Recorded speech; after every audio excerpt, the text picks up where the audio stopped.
ಎಲ್ಲ ನಮಸ್ಕಾರಗಳು.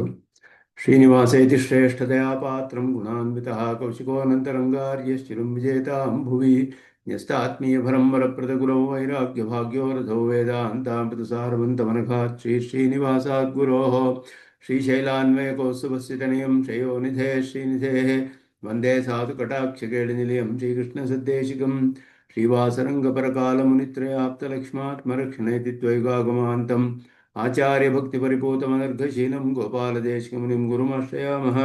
नारायणाख्येतिराजपदाब्जभृङ्ग श्रीवासयोगिगुरुणार्पितभारमीशे भक्त्यादिपूर्णवरदारिकृपात्तचिह्नं श्रीश्रीनिवासमुनिवर्यमहं प्रपद्ये। श्रीनारायणयोगीन्द्रवरदारिकृपाश्रयं रङ्गेशपादविनतं श्रीनिवासमुनिं भजे। श्रीमान् वेङ्कटनाथार्य कवितार्के केसरी वेदान्ताचार्यवर्यो मे सन्निधत्तां सदा हृदि यो नित्यमच्युतपदाम्बुजयुग्मरुक्मं व्यामोहतस्तरितराणि तनाय मेने अस्मद्गुरोर्भगवतोऽस्यदेकसिन्धो रामानुजस्य चरणं प्रपद्ये। नव्यरङ्गैतीन्द्राङ्घ्रिपङ्कजभ्रमरायितं नव्यमङ्गलभूषं श्रीवरदार्यगुरुं भजे। विगाहे आमनं तीर्थं साधु वृन्दावने स्थितं निरस्तजिह्मगस्पर्शेत कृष्णकृताधरः नाथेन मुनिनाथेन भवेयं नाथवानहं यस्य नैकमिकं दत्तमस्तामलकतां गतं यस्य सारस्वतस्रोतोकुलामोदवासितं श्रुतीनां विश्रमायालं शठारिन्दमुपास्महे। वन्दे वैकुण्ठसेनान्यं देवं सूत्रवतीसकं यद्वेत्र शिखरस्पन्दे विश्वमेतद्व्यवस्थितं सह धर्मचरीं शौरेः सम्मन्त्रितजगद्धितामनुग्रहमयीं वन्दे नित्यमज्ञातनिग्रहां कमप्याद्यं गुरुं वन्दे कमलाग्रहमेधिनं प्रवक्ता छन्दसां भक्ता पञ्चरात्रस्य स्वयं ज्ञानानन्दमयं देवं निर्मलस्फटिकाकृतिम् आधारं सर्वविद्यानां हैग्रीवमुपास्महे। लक्ष्मीनेत्रोत्पलश्रीसलितपरिचयादेशसंवर्धमानः नाभीनाळीकरिं खण्मधुकरपटले दत्तहस्तावलम्बः अस्माकं सम्पदोघानविरलतुलसीदाम सञ्जातभूमा काळिन्दी कान्तिहारी कलयतु वपुषः काळिमा कैटभारेः।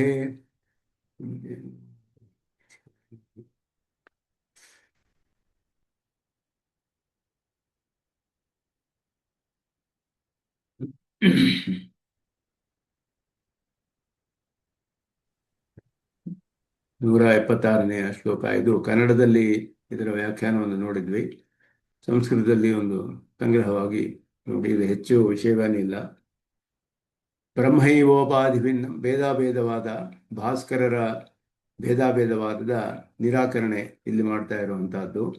ಬ್ರಹ್ಮೈವ ಉಪಾಧಿ ಭಿನ್ನಂ ಭಜತಿ ಬಹುವಿಧಾಂ ಸಂಸ್ಕೃತಿಂ ಸೋಪಿ ಅನಾದಿಹಿ ತಸ್ಮಾತ್ ನಾತ್ಯಂತ ಭಿನ್ನಃ ಜಡ ಇತಿ ಮತೆ ದುಃಖಂ ಅದ್ವಾರಕಂ ಸ್ಯಾತ್. ಬ್ರಹ್ಮವೇ ಉಪಾಧಿಯಿಂದ ಈ ಭೇದವನ್ನೆಲ್ಲ ನೋಡ್ತಾ ಇದೆ. ಈ ಬಹುವಿಧವಾದ ಅನೇಕ ವಿಧವಾದ ಸಂಸಾರ, ಇದರಲ್ಲಿ ಭೇದವೆಲ್ಲ ಕೂಡ ಬ್ರಹ್ಮವೇ ಉಪಾಧಿಯೊಡನೆ ಸಂಬಂಧ ಹೊಂದಿ ನೋಡ್ತಾ ಇದೆ. ಆ ಉಪಾಧಿಯು ಅನಾದಿಯಾದದ್ದು. ತಸ್ಮಾತ್ ಅತ್ಯಂತ ಭಿನ್ನ ಜಡ ಇತಿ. ಜಡವು ಕೂಡ ಬ್ರಹ್ಮನಿಗಿಂತ ಅತ್ಯಂತ ಭಿನ್ನವಲ್ಲ. ಅದರಲ್ಲಿ ದುಃಖಂ ಅದ್ವಾರಕಂ ಸ್ಯಾತ್. ನೇರವಾಗಿಯೇ ಪರಮಾತ್ಮನಿಗೆ ಬ್ರಹ್ಮಕ್ಕೆ ದುಃಖ ಎಲ್ಲ ಉಂಟಾಗಬೇಕು ಅನ್ನುವಂತಹ ಪಕ್ಷ ಇದು. ಉಪಾಧಿಯ ಸತ್ಯತ್ವವನ್ನು ಒಪ್ಪಿಕೊಳ್ಳುವಂಥವರು. ಅಲ್ಲಿ ಔಪಾಧಿಕವಾದ ಭೇದ, ಸ್ವಾಭಾವಿಕವಾದ ಅಭೇದ, ಇದು ಅವರ ಭೇದಾಭೇದವಾದ ಅಂತ ಹೇಳಿದ್ರೆ ಈ ರೀತಿ. ಭೇದಾಭೇದ ಅನ್ನೋ ಶಬ್ದಕ್ಕೆ ವಿಧ ವಿಧವಾದ ರೀತಿಯಲ್ಲಿ ಅರ್ಥ ಮಾಡ್ತಾರೆ. ಭಾಸ್ಕರರ ಪಕ್ಷದಲ್ಲಿ ಭೇದ ಸ್ವಾಭಾವಿಕ, ಅಭೇದ ಭೇದ ಔಪಾಧಿಕ, ಅಭೇದ ಸ್ವಾಭಾವಿಕ ಅಂತ ಅರ್ಥ. ಯಾದವರ ಪಕ್ಷದಲ್ಲಿ ಭೇದವೂ ಅಭೇದವೂ ಎರಡೂ ಸ್ವಾಭಾವಿಕವೇ. ನಮ್ಮ ಪಕ್ಷದಲ್ಲಿ ಭೇದ ಅಭೇದ ಎರಡು ಶರೀರಾತ್ಮ ಭಾವದಿಂದಲೇ ಉಂಟಾಗುತ್ತೆ. ಆದ್ದರಿಂದ ಈ ರೀತಿ ಭೇದಾಭೇದಕ್ಕೆ ವಿಧ ವಿಧವಾದ ವಿವರಣೆಗಳು, ಪ್ರತಿಪಾದನೆಗಳನ್ನು ಆಯಾ ಸಿದ್ಧಾಂತಕ್ಕೆ ಅನುಗುಣವಾಗಿ ಮಾಡಲ್ಪಟ್ಟಿದೆ. ಅವುಗಳಲ್ಲಿ ಬಾದರಾಯಣರು ಹೇಳುವಾಗ ಅಂಶಃ ಅಂತ ಹೇಳಿ ಅಂಶಾಂಶಿ ಭಾವವನ್ನು ಹೇಳಿರೋದ್ರಿಂದ ಭೇದಾಭೇದವು ಎರಡೂ ಕೂಡ ಶರೀರಾತ್ಮ ಭಾವದಿಂದ ಅಪೃಥಕ್ ಸಿದ್ಧವಾದ ವಿಶೇಷಣವಾಗಿರೋದ್ರಿಂದ ವಿಶಿಷ್ಟ ಪದಾರ್ಥ ಒಂದೇ ಅಂತ ಅಭೇದ, ವಿಶೇಷಣಕ್ಕೂ ವಿಶೇಷಕ್ಕೂ ವೈಲಕ್ಷಣ್ಯವಿದೆ ಅನ್ನೋದ್ರಿಂದ ಭೇದ. ಈ ರೀತಿ ಎರಡೂ ಕೂಡ ಉಂಟಾಗುತ್ತೆ ಅಂತ ಹೇಳಿ ಈ ರೀತಿ ಅದನ್ನು ನಿರೂಪಣೆ ಮಾಡ್ತಾರೆ. ಅದರಲ್ಲಿ ಭಾಸ್ಕರರ ಪಕ್ಷದಲ್ಲಿ ಉಪಾಧಿ ಒಂದು ಸತ್ಯವಾದ ಉಪಾಧಿಯೇ ಬ್ರಹ್ಮನಿಗೆ ಬಂದು ಬ್ರಹ್ಮನೊಡನೆ ಸಂಸರ್ಗ ಹೊಂದಿಬಿಟ್ಟಿದೆ ಅನಾದಿ ಕಾಲದಿಂದ ಅಂತ ಹೇಳೋದು. ಅದರಿಂದ ಜೀವಭಾವ ಬಂದಿದೆ ಬ್ರಹ್ಮನಿಗೆ. ಜೀವರುಗಳೆಲ್ಲ ಸತ್ಯವಲ್ಲ, ಪರಮಾರ್ಥವಲ್ಲ. ಅವರೆಲ್ಲ ಬ್ರಹ್ಮನಿಗೆ ಉಪಾಧಿಯ ಒಂದು ಕಾರಣದಿಂದ ಜೀವನಂತೆ ತೋರ್ತಾ ಇರುವಂತಹದ್ದು, ಬರೀ ತೋರಿಕೆ ಜೀವರುಗಳೆಲ್ಲ ಅಂತ ಹೇಳ್ತಾರೆ. ಬ್ರಹ್ಮ ವ್ಯತಿರಿಕ್ತಸ್ಯ ಉಪಾದೇಹೇ ಸತ್ಯತಾವಾದಿನಃ. ಆದರೆ ಉಪಾಧಿ ಅನ್ನೋದು ಸತ್ಯ, ಉಪಾಧಿ ಮಿಥ್ಯೆ ಅಲ್ಲ. ಸತ್ಯವಾದ ಉಪಾಧಿಯೇ ಬ್ರಹ್ಮನೊಡನೆ ಸಂಬಂಧ ಹೊಂದಿದೆ ಅಂತ ಹೇಳುವಂತಹವರು ಅವರನ್ನ ವಿಮರ್ಶೆ ಮಾಡ್ತಾರೆ. ಈಗ ನಿತ್ಯ ಶುದ್ಧ ಬುದ್ಧ ಮುಕ್ತ ಸ್ವರೂಪಂ ಬ್ರಹ್ಮ ಪರಂ ಬ್ರಹ್ಮ ಇವ. ಇದು ಅದ್ವೈತ ಪಕ್ಷಕ್ಕೂ ಭಾಸ್ಕರರ ಪಕ್ಷಕ್ಕೂ ಒಂದೇ, ಅದರಲ್ಲಿ ಏನು ವ್ಯತ್ಯಾಸವಿಲ್ಲ. ನಿತ್ಯ ಶುದ್ಧ ಬುದ್ಧ ಮುಕ್ತ ಸ್ವರೂಪಂ ಪರಂ ಬ್ರಹ್ಮ ಇವ. ಉಪಾಧಿ ಭಿನ್ನಂ ಅವಿದ್ಯಾಖ್ಯ ಉಪಾಧಿನ ನಾನಾತ್ವಮಾಪನ್ನಂ ಬಹುವಿಧಾಂ ಸಂಸ್ಕೃತಿಂ ನಾನಾವಿಧ ಸಾಂಸಾರಿಕ ಸುಖ ದುಃಖಾದಿಕಂ ಭಜತಿ ಅನುಭವತಿ. ಅನೇಕ ವಿಧವಾದ ಸುಖ ದುಃಖಗಳನ್ನೆಲ್ಲ ಅನುಭವಿಸ್ತಾ ಇದೆ. ಅತ್ರ ಶಾಂಕರ ಮತೆ ಇವ ಅವಿದ್ಯಾಶ್ರಯಾದಿ ವಿಕಲ್ಪಾನ ನ ಅವಕಾಶ ಇತಿ ಭಾವ. ಅವಿದ್ಯೆಗೆ ಆಶ್ರಯವಾದ ವಿಕಲ್ಪಗಳಲ್ಲ ನಿಜವಾದ ಉಪಾಧಿ. ಅವರು ಅವಿದ್ಯೆ ಅನ್ನೋದು ಮಿಥ್ಯೆ ಅಂತ ಹೇಳಿದ್ರು ಶಂಕರರ ಸಿದ್ಧಾಂತದಲ್ಲಿ. ಯಾಕೆ ಅಂದರೆ ಸಹ ಉಪಾಧಿರಪಿ ಅನಾದಿ ನಿತ್ಯ ಅತಯೇವ ಸತ್ಯಶ್ಚ ಮಿಥ್ಯಾಭೂತಸ್ಯ ಅನಾದಿತ್ವಾದಿ ನಿರೂಪಣ ಅಸಂಭವಾತ್. ಇದು ಇವರು ಹೇಳುವ ವಾದ. ಅದ್ವೈತದಲ್ಲಿ ಮಿಥ್ಯೆಯಾದರೂ ಅನಾದಿ ಅಂತಲೇ ನಿರೂಪಣೆ ಮಾಡ್ತಾರೆ. ಭಾಸ್ಕರರು ಹೇಳಿದ್ರು ಮಿಥ್ಯೆಯಾದದ್ದನ್ನು ಅನಾದಿ ಅಂತ ಹೇಳೋಕ್ಕಾಗಲ್ಲ. ಯಾಕೆ ಅಂದರೆ ಒಂದು ಕಲ್ಪಿತವಾಗಬೇಕಾದ್ರೆ ಅದು ಕಲ್ಪನೆ ಮಾಡೋದಕ್ಕೆ ಒಂದು ಆಧಾರ ಬೇಕು. ಆಧಾರವೇ ಇಲ್ಲದೆ ಕಲ್ಪನೆ ಹೇಗೆ ಮಾಡೋದು? ಹಗ್ಗವೇ ಇಲ್ಲದೆ ಹೋದರೆ ಸರ್ಪವನ್ನು ಹೇಗೆ ಕಲ್ಪನೆ ಮಾಡೋಕ್ಕೆ ಸಾಧ್ಯ? ಆದ್ದರಿಂದ ಅದಕ್ಕೆ ಒಂದು ಮೂಲವಾದ ಒಂದು ಅಧಿಷ್ಠಾನ ಆಧಾರ ಇರಬೇಕು. ಆ ದೋಷಕ್ಕೆ ಕಲ್ಪಿತವಾದದ್ದು ಅವಿದ್ಯೆ ಅಂತ ಹೇಳಿದ್ರೆ ಅದಕ್ಕೊಂದು ದೋಷ ಇರಬೇಕು, ಕಾರಣವಿರಬೇಕು. ಅದು ಅನಾದಿಯಾಗಕ್ಕೆ ಸಾಧ್ಯವಿಲ್ಲ. ಕಲ್ಪಿತವಾದದ್ದು ಆದಿಯಾಗಲೇಬೇಕು ಅಂತ ಭಾಸ್ಕರರು ಹೇಳ್ತಾರೆ. ಶಂಕರರು ಅದು ಕೂಡ ಅನಾದಿ ಅಂತಾನೆ ಹೇಳಿದ್ರು. ಯಾಕೆಂದ್ರೆ ಶ್ರುತಿ ಹಾಗೆ ಹೇಳಿಬಿಟ್ಟಿದೆ ಅಂತ ಹೇಳ್ತಾರೆ. ಆದ್ದರಿಂದ ಮಿಥ್ಯಾಭೂತಸ್ಯ ಅನಾದಿತ್ವಾದಿ ನಿರೂಪಣ ಅಸಂಭವಾತ್ ಸತ್ಯಶ್ಚ ಅಂತ ಅದನ್ನ ಸತ್ಯ ಅಂತ ಒಪ್ಕೊಳ್ತಾರೆ ಅವರು. ಉಪಾದೇಹೇ ಮಿಥ್ಯತ್ವೇ ತತ್ಕಲ್ಪಕ ಉಪಾಧಿ ಅಂತರ ಕಲ್ಪನಾಯ ಅವಶ್ಯಕತ್ವಾದ ಅನವಸ್ಥಾ ಪ್ರಸಂಗ. ಆದ್ದರಿಂದ ಉಪಾಧಿಯು ಮಿಥ್ಯೆ ಅಂದರೆ ಆ ಉಪಾಧಿಯನ್ನು ಕಲ್ಪನೆ ಮಾಡೋಕ್ಕೆ ಇನ್ನೊಂದು ಉಪಾಧಿಯನ್ನು ಹೇಳಬೇಕು, ಅದಕ್ಕೆ ಇನ್ನೊಂದು ಮಾಡಬೇಕು. ಹೀಗೆ ಅನವಸ್ಥಾ ಅನ್ನುವ ದೋಷ ಬರುತ್ತೆ. ಆದ್ದರಿಂದ ಉಪಾಧಿ ಸತ್ಯ ಅಂತ ಒಪ್ಕೊಳ್ಬೇಕು ಅಂತ ಭಾಸ್ಕರರ ವಾದ. ಅದು ಉಪಾಧೀನಾಂ ಬ್ರಹ್ಮಭಿನ್ನತ್ವೇ ಸತ್ಯತ್ವೇ ಚ ಪ್ರಳಯ ಕಾಲೇ ನಾಶ ಅಸಂಭವಾತ್ ಏಕಮೇವ ದ್ವಿತೀಯಂ ಇತಿ ಪ್ರಳಯಕಾಲಿಕಂ ಐಕ್ಯಂ ವಿರುದ್ಧೇತ ಅಂತ ಹೇಳಿದ್ರೆ ಅವ್ರು ಹೇಳಿದ್ರು, ಉಪಾಧಿಯು ಸತ್ಯವು ಆಗಿಬಿಟ್ರೆ, ಬ್ರಹ್ಮನಿಗಿಂತ ಬೇರೆ ಆಗಿಬಿಟ್ರೆ ಏಕಮೇವ ದ್ವಿತೀಯಂ ಅನ್ನೋದಕ್ಕೆ ಹೇಗೆ ನೀವು ವಿವರಣೆ ಹೇಳ್ತೀರಾ ಅಂತ ಹೇಳಿದ್ರೆ, ಉಪಾಧಿಯು ಕೂಡ ಅತ್ಯಂತ ಭಿನ್ನ ಅಂತ ಹೇಳಿದ್ರು. ಅತ್ಯಂತ ಭಿನ್ನ ಜಡತ್ವಾದೇವ ಅತ್ಯಂತಂ ಅಭಿನ್ನೋಪಿ ಕಿಂತು ಭಿನ್ನ ಅಂತ ಹೇಳಿದ್ರು. ಅದು ಅತ್ಯಂತ ಭಿನ್ನ ಅಂತಲೂ ಹೇಳೋಕ್ಕಾಗಲ್ಲ, ಅಭಿನ್ನ ಅಂತಲೂ ಹೇಳೋಕ್ಕಾಗಲ್ಲ. ಭಿನ್ನವೂ ಇದೆ ಅಭಿನ್ನವೂ ಇದೆ ಅಂತ ಹೇಳಬೇಕು. ಅಭೇದವು ಸ್ವಾಭಾವಿಕವಾಗಿದೆ. ಉಪಾಧಿ ಬ್ರಹ್ಮಣೋಸ್ತು ಭೇದವತ್ ಅಭೇದಸ್ಯಾಪಿ ಸ್ವಾಭಾವಿಕತ್ವಾತ್ ಪ್ರಳಯಕಾಲೇ ಬ್ರಹ್ಮ ವ್ಯತಿರಿಕ್ತ ಅಸದ್ಭಾವ ವಚನಾನಾಂ ಅಪಿ ಉಪಪತ್ತಿ. ಅದರಿಂದ ಬ್ರಹ್ಮನೊಡನೆ ಹೋಗಿ ಸೇರಿಬಿಡುತ್ತೆ ಪ್ರಳಯ ಕಾಲದಲ್ಲಿ ಉಪಾಧಿ. ಆದ್ದರಿಂದ ಬ್ರಹ್ಮ ಅಲ್ಲಿ ಸ್ವಾಭಾವಿಕವಾದ ಅಲ್ಲಿ ಏಕತ್ವವನ್ನು ಹೇಳಬೇಕು. ಬ್ರಹ್ಮನ ಇದರಲ್ಲಿ ಪ್ರಳಯ ಕಾಲದಲ್ಲಿ ಸದೇವ ಏಕಮೇವ ಅದ್ವಿತೀಯಂ ಅಂತ ಹೇಳಿರೋದ್ರಿಂದ ಭೇದವು ಔಪಾಧಿಕವಾದರೂ ಅಭೇದ ಸ್ವಾಭಾವಿಕವಾಗಿ ಅಂತ ಹೇಳಬೇಕು. ಆ ರೀತಿ ಆದ್ದರಿಂದ ಅದನ್ನು ಹಾಗೆ ಒಪ್ಕೊಳ್ಳೇಬೇಕು ಶ್ರುತಿ ಹೇಳಿರೋದ್ರಿಂದ. ಎಲ್ಲ ದೋಷಗಳು ಬರುತ್ತೆ ಅನ್ನೋದೇ ಅವರಲ್ಲಿ ದೋಷ. ಏವಂ ಯದ್ಯಪಿ ಜೀವ ಬ್ರಹ್ಮಣೋ ಅಭೇದೇವ ಸ್ವಾಭಾವಿಕ ಭೇದಸ್ತು ಔಪಾಧಿಕವ ಉಪಾದಿಶ್ಚ ಮಾಯಾ ವಿದ್ಯಾಧಿಪದವಾಚ್ಯ ಜಡ ಪ್ರಕೃತಿರೇವ ಸಾ ಚ ಅನಾದಿ. ಉಪಾದಿಯು ಕೂಡ ಅನಾದಿ ಅಂತಲೇ ಹೇಳಬೇಕು. ಇಲ್ಲದೆ ಹೋದರೆ ಬ್ರಹ್ಮನಿಗೆ ಭೇದ ವಾಸನೆ ಬರಬಾರ್ದು, ಭೇದ ತಿಳಿಯೋದೇ ಇರಬಾರ್ದು ಅವಾಗ ಬ್ರಹ್ಮನಿಗೆ. ಆದ್ದರಿಂದ ಇಲ್ಲಿ ಆಶ್ರಯ ವಿಕಲ್ಪ ಅನವಸ್ಥಾವ ನಭವತಿ ಇತಿ, ಈ ರೀತಿ ದೋಷ ಇರೋದಿಲ್ಲ ಅಂತ ಅವರು ಹೇಳ್ತಾರೆ. ಅನಾದಿ ಆದ್ದರಿಂದ ದೋಷವಿಲ್ಲ ಅಂತ ಹೇಳಿದ್ರು. ಅವರ ಮತದಲ್ಲಿ ದೋಷವನ್ನು ಹೇಳ್ತಾರೆ. ಅಸ್ಮಿನ್ ಮತೆ ದುಃಖಂ ಸಾಂಸಾರಿಕಂ ದುಃಖಂ ಅದ್ವಾರಕಂ ಸಾಕ್ಷಾದೇವ ಬ್ರಹ್ಮನಿಷ್ಠಂ ಸ್ಯಾತ್. ಬ್ರಹ್ಮನೊಡನೆ ಸತ್ಯವಾದ ಉಪಾಧಿ ಸೇರಿದ್ರೆ ಬ್ರಹ್ಮನಿಗೆ ದುಃಖ ಬರಬೇಕು. ಸುಖ ದುಃಖಗಳೆಲ್ಲ ಜೀವರು ತೋರಿಕೆಯಾದರೂ ಕೂಡ ಸುಖ ದುಃಖ ಅನುಭವವೆಲ್ಲ ಬ್ರಹ್ಮನಿಗೆ ಬರಬೇಕು ಅನ್ನೋದು ಇಲ್ಲಿ ದೋಷ ಅಂತ ಹೇಳ್ತಾರೆ. ಜೀವಬ್ರಹ್ಮಣೋ ಅಭೇದಸ್ಯೈವ ಸ್ವಾಭಾವಿಕತ್ವಾದಿ ಇತಿ ಹೇತು. ಅಭೇದವೇ ಸ್ವಾಭಾವಿಕವಾದ್ದರಿಂದ ಸುಖ ದುಃಖಗಳೆಲ್ಲ ಯಾರಿಗೆ ಬರುತ್ತೆ? ಜೀವನೇ ಇಲ್ಲ ಅಂತ ಹೇಳಿದ್ರೆ ಬ್ರಹ್ಮನಿಗೆ ಅನುಭವ ಆಗಬೇಕು. ಉಪಾಧಿ ಸತ್ಯವಾಗಿರೋದ್ರಿಂದ, ಸತ್ಯವಾದ ಉಪಾಧಿ ಸಂಸರ್ಗ ಹೊಂದಿರೋದ್ರಿಂದ ಅದು ಸುಖ ದುಃಖಗಳ ಅನುಭವ ಕೂಡ ಸತ್ಯವಾಗಿಯೇ ಇರುತ್ತೆ ಅಂತ ಹೇಳಿ, ನನು ಉಪಾಧೀನ ಬ್ರಹ್ಮಣಶ್ಚ ಭೇದಾತ್ ದುಃಖಾಧಿಕಂ ಔಪಾಧಿಕಮೇವ ಇದು ಸ್ವಾಭಾವಿಕ ಮಿತಿ ನ ದೋಷ. ಅವ್ರು ಹೇಳ್ತಾರೆ ಸುಖ ದುಃಖಗಳ ಅನುಭವ ಎಲ್ಲ ಉಪಾಧಿಯಿಂದ ಬಂದಿದೆ ಅಷ್ಟೇ, ಬ್ರಹ್ಮನಿಗೆ ಸ್ವಾಭಾವಿಕವಾಗಿ ಇಲ್ಲ ಅಂತ ಹೇಳಿದ್ರೆ ಅದಕ್ಕೆ ಎರಡು ಉದಾಹರಣೆಗಳನ್ನು ಹೇಳ್ತಾರೆ ಇಲ್ಲಿ. ಒಂದು ಸೌಭರಿ ಅನ್ನುವ ಇದರಲ್ಲಿ ಸೌಭರಿಯ ಒಂದು ಉದಾಹರಣೆ ದೃಷ್ಟಾಂತವನ್ನು ಹೇಳಿ, ಸೌಭರಿಗೆ 50 ಶರೀರ ತಗೊಂಡಿದ್ರು ಕೂಡ ಅವನಿಗೆ ಒಬ್ಬನೇ ಚೇತನನಾದ್ರಿಂದ ಆ ಒಬ್ಬ ಚೇತನನಿಗೆ ಅಷ್ಟು ಅನುಭವಗಳು ಆಗ್ತಾ ಇತ್ತು. ಒಂದೊಂದು ಬೇರೆ ಬೇರೆ ಅನುಭವ ಇರಲಿಲ್ಲ, ಒಬ್ಬನೇ ಚೇತನಿಗೆ ಎಲ್ಲ ಆಗ್ತಾ ಇತ್ತು 50 ಶರೀರಗಳ ಸಂಬಂಧದಿಂದ. ಆ ರೀತಿಯೇ ಬ್ರಹ್ಮನಿಗೂ ಕೂಡ ಎಲ್ಲ ಸುಖ ದುಃಖಗಳ ಅನುಭವ ಆಗಬೇಕಾಗುತ್ತೆ ಅನ್ನೋದು ಇಲ್ಲಿ ಹೇಳ್ತಿದ್ದಾರೆ. ಯೋಗಿನಃ ಸೌಭರ್ಯಾದೇಹೆ ಯೋಗ ಪ್ರಭಾವವಶಾತ್ ಅನೇಕ ಶರೀರ ಪರಿಗ್ರಹೇ ಉಪಾಧಿಭಿ ವ್ಯವಸ್ಥಾ. ಅಂದರೆ 50 ಶರೀರಗಳಿತ್ತು ಅವನಿಗೆ, ಶರೀರವು ತಗೊಂಡಿದ್ರು, ಅನುಭವ ಒಬ್ಬನೇ ಚೇತನಿಗೆ ಆಗ್ತಾ ಇದ್ದಿದ್ದು. ಆದ್ದರಿಂದ ವ್ಯವಸ್ಥಾ ಸುಖಾದಿ ದುಃಖ ವ್ಯವಸ್ಥಾ ಸೌಭರಿ ಆತ್ಮನಿ ಕಥಂ ನ ಕುತಃ ನ ಭವತಿ ಅಂದರೆ ಅವನಿಗೆ ಹಾಗೆ ಆಗುತ್ತೆ ಅಂತ ಅರ್ಥ. ಉಪಾಧಿ ಭೇದೇಪಿ ಸ್ವಾನುಭವ ಏಕಸ್ಯೈವ ಸೌಭರೇ ಭವತಿ. ಅನುಭವ ಯಾರಿಗಾಗ್ತಿದೆ ಅಂದರೆ ಸೌಭರಿ ಒಬ್ಬನೇ ಚೇತನ, ಅವನು 50 ಚೇತನ ಆಗಿರಲಿಲ್ಲ. ಅಲ್ಲಿ 50 ಶರೀರ ತೆಗೆದುಕೊಂಡಾಗ 50 ಶರೀರಗಳಿಂದಲೂ ಅನುಭವಿಸುತ್ತಿದ್ದ ಚೇತನ ಒಬ್ಬನೇ.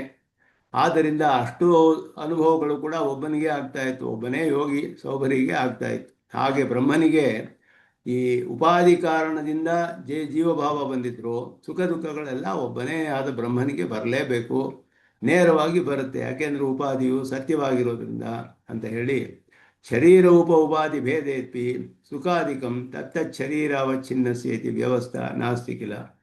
ಅದರಿಂದ ಆಯಾ ಶರೀರದಲ್ಲಿ ಮಾತ್ರವೇ ಅನುಭವ ಅಂತ ಅಲ್ಲ. ಒಬ್ಬ ಚೇತನನಿಗೆ ಶರೀರವು ಅನೇಕವಿದ್ದರೂ ಕೂಡ ಚೇತನ ಒಬ್ಬನೇ ಇರೋದ್ರಿಂದ ಅವನಿಗೆ ಎಲ್ಲ ಶರೀರಗಳ ಅನುಭವವು ಒಬ್ಬನೇ ಚೇತನಿಗೆ ಆಗ್ತಾ ಇದೆ. ಆದ್ದರಿಂದ ಇಲ್ಲಿಯೂ ಕೂಡ ಅದೇ ರೀತಿ ನಾವು ಒಪ್ಕೊಳ್ಬೇಕಾಗುತ್ತೆ. ಬ್ರಹ್ಮನಲ್ಲಿಯೂ ಹಾಗೇ ಆಗುತ್ತೆ, ನೇರವಾಗಿ ಅವನಿಗೆ ಸುಖ ದುಃಖಗಳ ಅನುಭವಗಳು ಬರಬೇಕಾಗುತ್ತೆ ಅನ್ನೋದು ಇವರಿಗೆ ದೋಷ. ಈ ಪಕ್ಷದಲ್ಲಿ ಸಾಕ್ಷಾತ್ತಾಗಿ ಬ್ರಹ್ಮನಿಗೆ ಸುಖ ದುಃಖ ಅನುಭವ ಬರಬೇಕಾವಾಗ. ಆದ್ದರಿಂದ ಜೀವೇಶ್ವರ ಭೇದಸ್ಯ ಔಪಾಧಿಕತ್ವೇಪಿ ಜೀವಗತಾನಾಂ ದುಃಖಾನಾಂ ಬ್ರಹ್ಮಣಿ ಪ್ರಸಂಗ ಅನಿವಾರ್ಯ ಏವ. ಜೀವರಲ್ಲಿ ಅನುಭವವಾಗ್ತಿರೋ ಲೋಕದಲ್ಲಿ ಸುಖ ದುಃಖಗಳು ಕಂಡು ಬರ್ತಾ ಇದೆ, ಎಲ್ಲರೂ ಅದನ್ನು ಒಪ್ಕೊಳ್ಳೇಬೇಕು.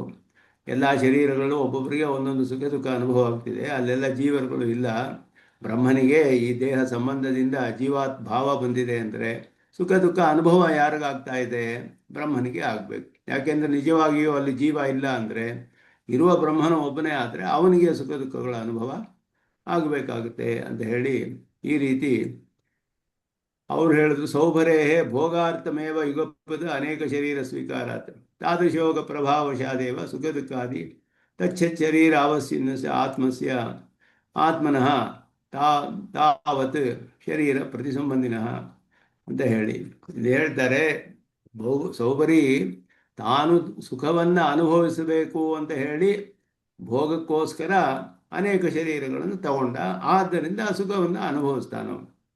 ಪರಮಾತ್ಮನಿಗೆ ಹಾಗಾಗಬಾರ್ದಲ್ಲ ಅಂತ ಹೇಳಿದ್ರೆ, ಪರಮಾತ್ಮನಿಗೆ ಅವತಾರಗಳ ಒಂದು ದೃಷ್ಟಾಂತ ಕೊಡ್ತಾರೆ ಇಲ್ಲಿ. ಮೊದಲು ಸೌಭರಿಯ ದೃಷ್ಟಾಂತ ಕೊಟ್ಟರು. ಸೌಭರಿಯ ದೃಷ್ಟಾಂತದಲ್ಲಿ ಅವ್ರು ಹೇಳಿದ್ರು, ಅವನು ಬೇಕು ಅಂತಾನೆ ಸುಖ ಅನುಭವಿಸ್ಬೇಕು ಅಂತ 50 ಶರೀರ ತಗೊಂಡಿದ್ದಾನೆ. ಆದರೆ ಬ್ರಹ್ಮ ಹಾಗೆ ತಗೊಂಡಿಲ್ವಲ್ಲ. ಬ್ರಹ್ಮನಿಗೆ ಯಾಕೆ ಇದೆಲ್ಲ ಆಗಬೇಕು ಅಂದರೆ, ಪರಮಾತ್ಮನಿಗೆ ಅವತಾರಗಳಲ್ಲಿ ಇದೇ ರೀತಿ ಆಗುತ್ತಲ್ಲ, ಆ ರೀತಿ ಆಗುತ್ತೆ ಆವಾಗ ಪರಬ್ರಹ್ಮನಿಗೆ. ಈ ವ್ಯವಸ್ಥೆಯು ಸ್ವಸ್ಯ ಅವತಾರೇಶು ರಾಮಕೃಷ್ಣಾದಿ ಅವತಾರೇಶು ಉಪಾಧಿಭಿ ಶರೀರಭೇದೆ ಸತಿ ಆತ್ಮ ಏಕ ಏವ. ಪರಮಾತ್ಮನ ಅವತಾರಗಳಲ್ಲಿ ಹೇಗೆ ಸುಖ ಎಲ್ಲ ಕೃಷ್ಣರಾಮ ಅವತಾರಗಳಲ್ಲೆಲ್ಲ ಒಬ್ಬನೇ ಪರಮಾತ್ಮ ಆಗಿರೋ ಹಾಗೆ, ಆಗ ಅವನಿಗೆ ತಾನೇ ಇದೆಲ್ಲವೂ ಏರ್ಪಡೋದು. ಸುಖ ಅಲ್ಲಿ ಮಾಡಿರುವ ಆಶ್ಚರ್ಯ ಚೇಷ್ಟತೆಗಳು ಎಲ್ಲ ಪರಮಾತ್ಮ ಒಬ್ಬನಿಗೆ ಅನ್ವಯಿಸುವಂಥದ್ದು. ಹಾಗೆ ಈ ಬ್ರಹ್ಮನಿಗೂ ಕೂಡ ಎಲ್ಲ ಸುಖ ದುಃಖಗಳು ಅವನಿಗೆ ಬರಬೇಕು. ಭೋಗಾರ್ಥ ಮಾಡದೇ ಇದ್ರೂ ಕೂಡ ಉಪಾಧಿಯ ಸಂಬಂಧ ಬಂದುಬಿಟ್ಟಿರೋದ್ರಿಂದ ಉಪಾಧಿಗತವಾದ ಅದರ ಸಂಸರ್ಗದಿಂದ ಬರುವ ಸುಖ ದುಃಖಗಳನ್ನು ಬ್ರಹ್ಮನು ತಪ್ಪಿಸ್ಕೊಳ್ಳೋದಕ್ಕೆ ಆಗೋದಿಲ್ಲ ಅನ್ನೋದು ಇಲ್ಲಿ ದೋಷ. ಅವರ ಪಕ್ಷದಲ್ಲಿ, ಭಾಸ್ಕರರ ಪಕ್ಷದಲ್ಲಿ. ಅದರಿಂದ ಅವತಾರಗಳಲ್ಲಿ ಅವನು ಹೇಳ್ತಾನೆ, ನಾನು ಅವತಾರಾಣಾಂ ಕಾಲಭೇದಸ್ಯ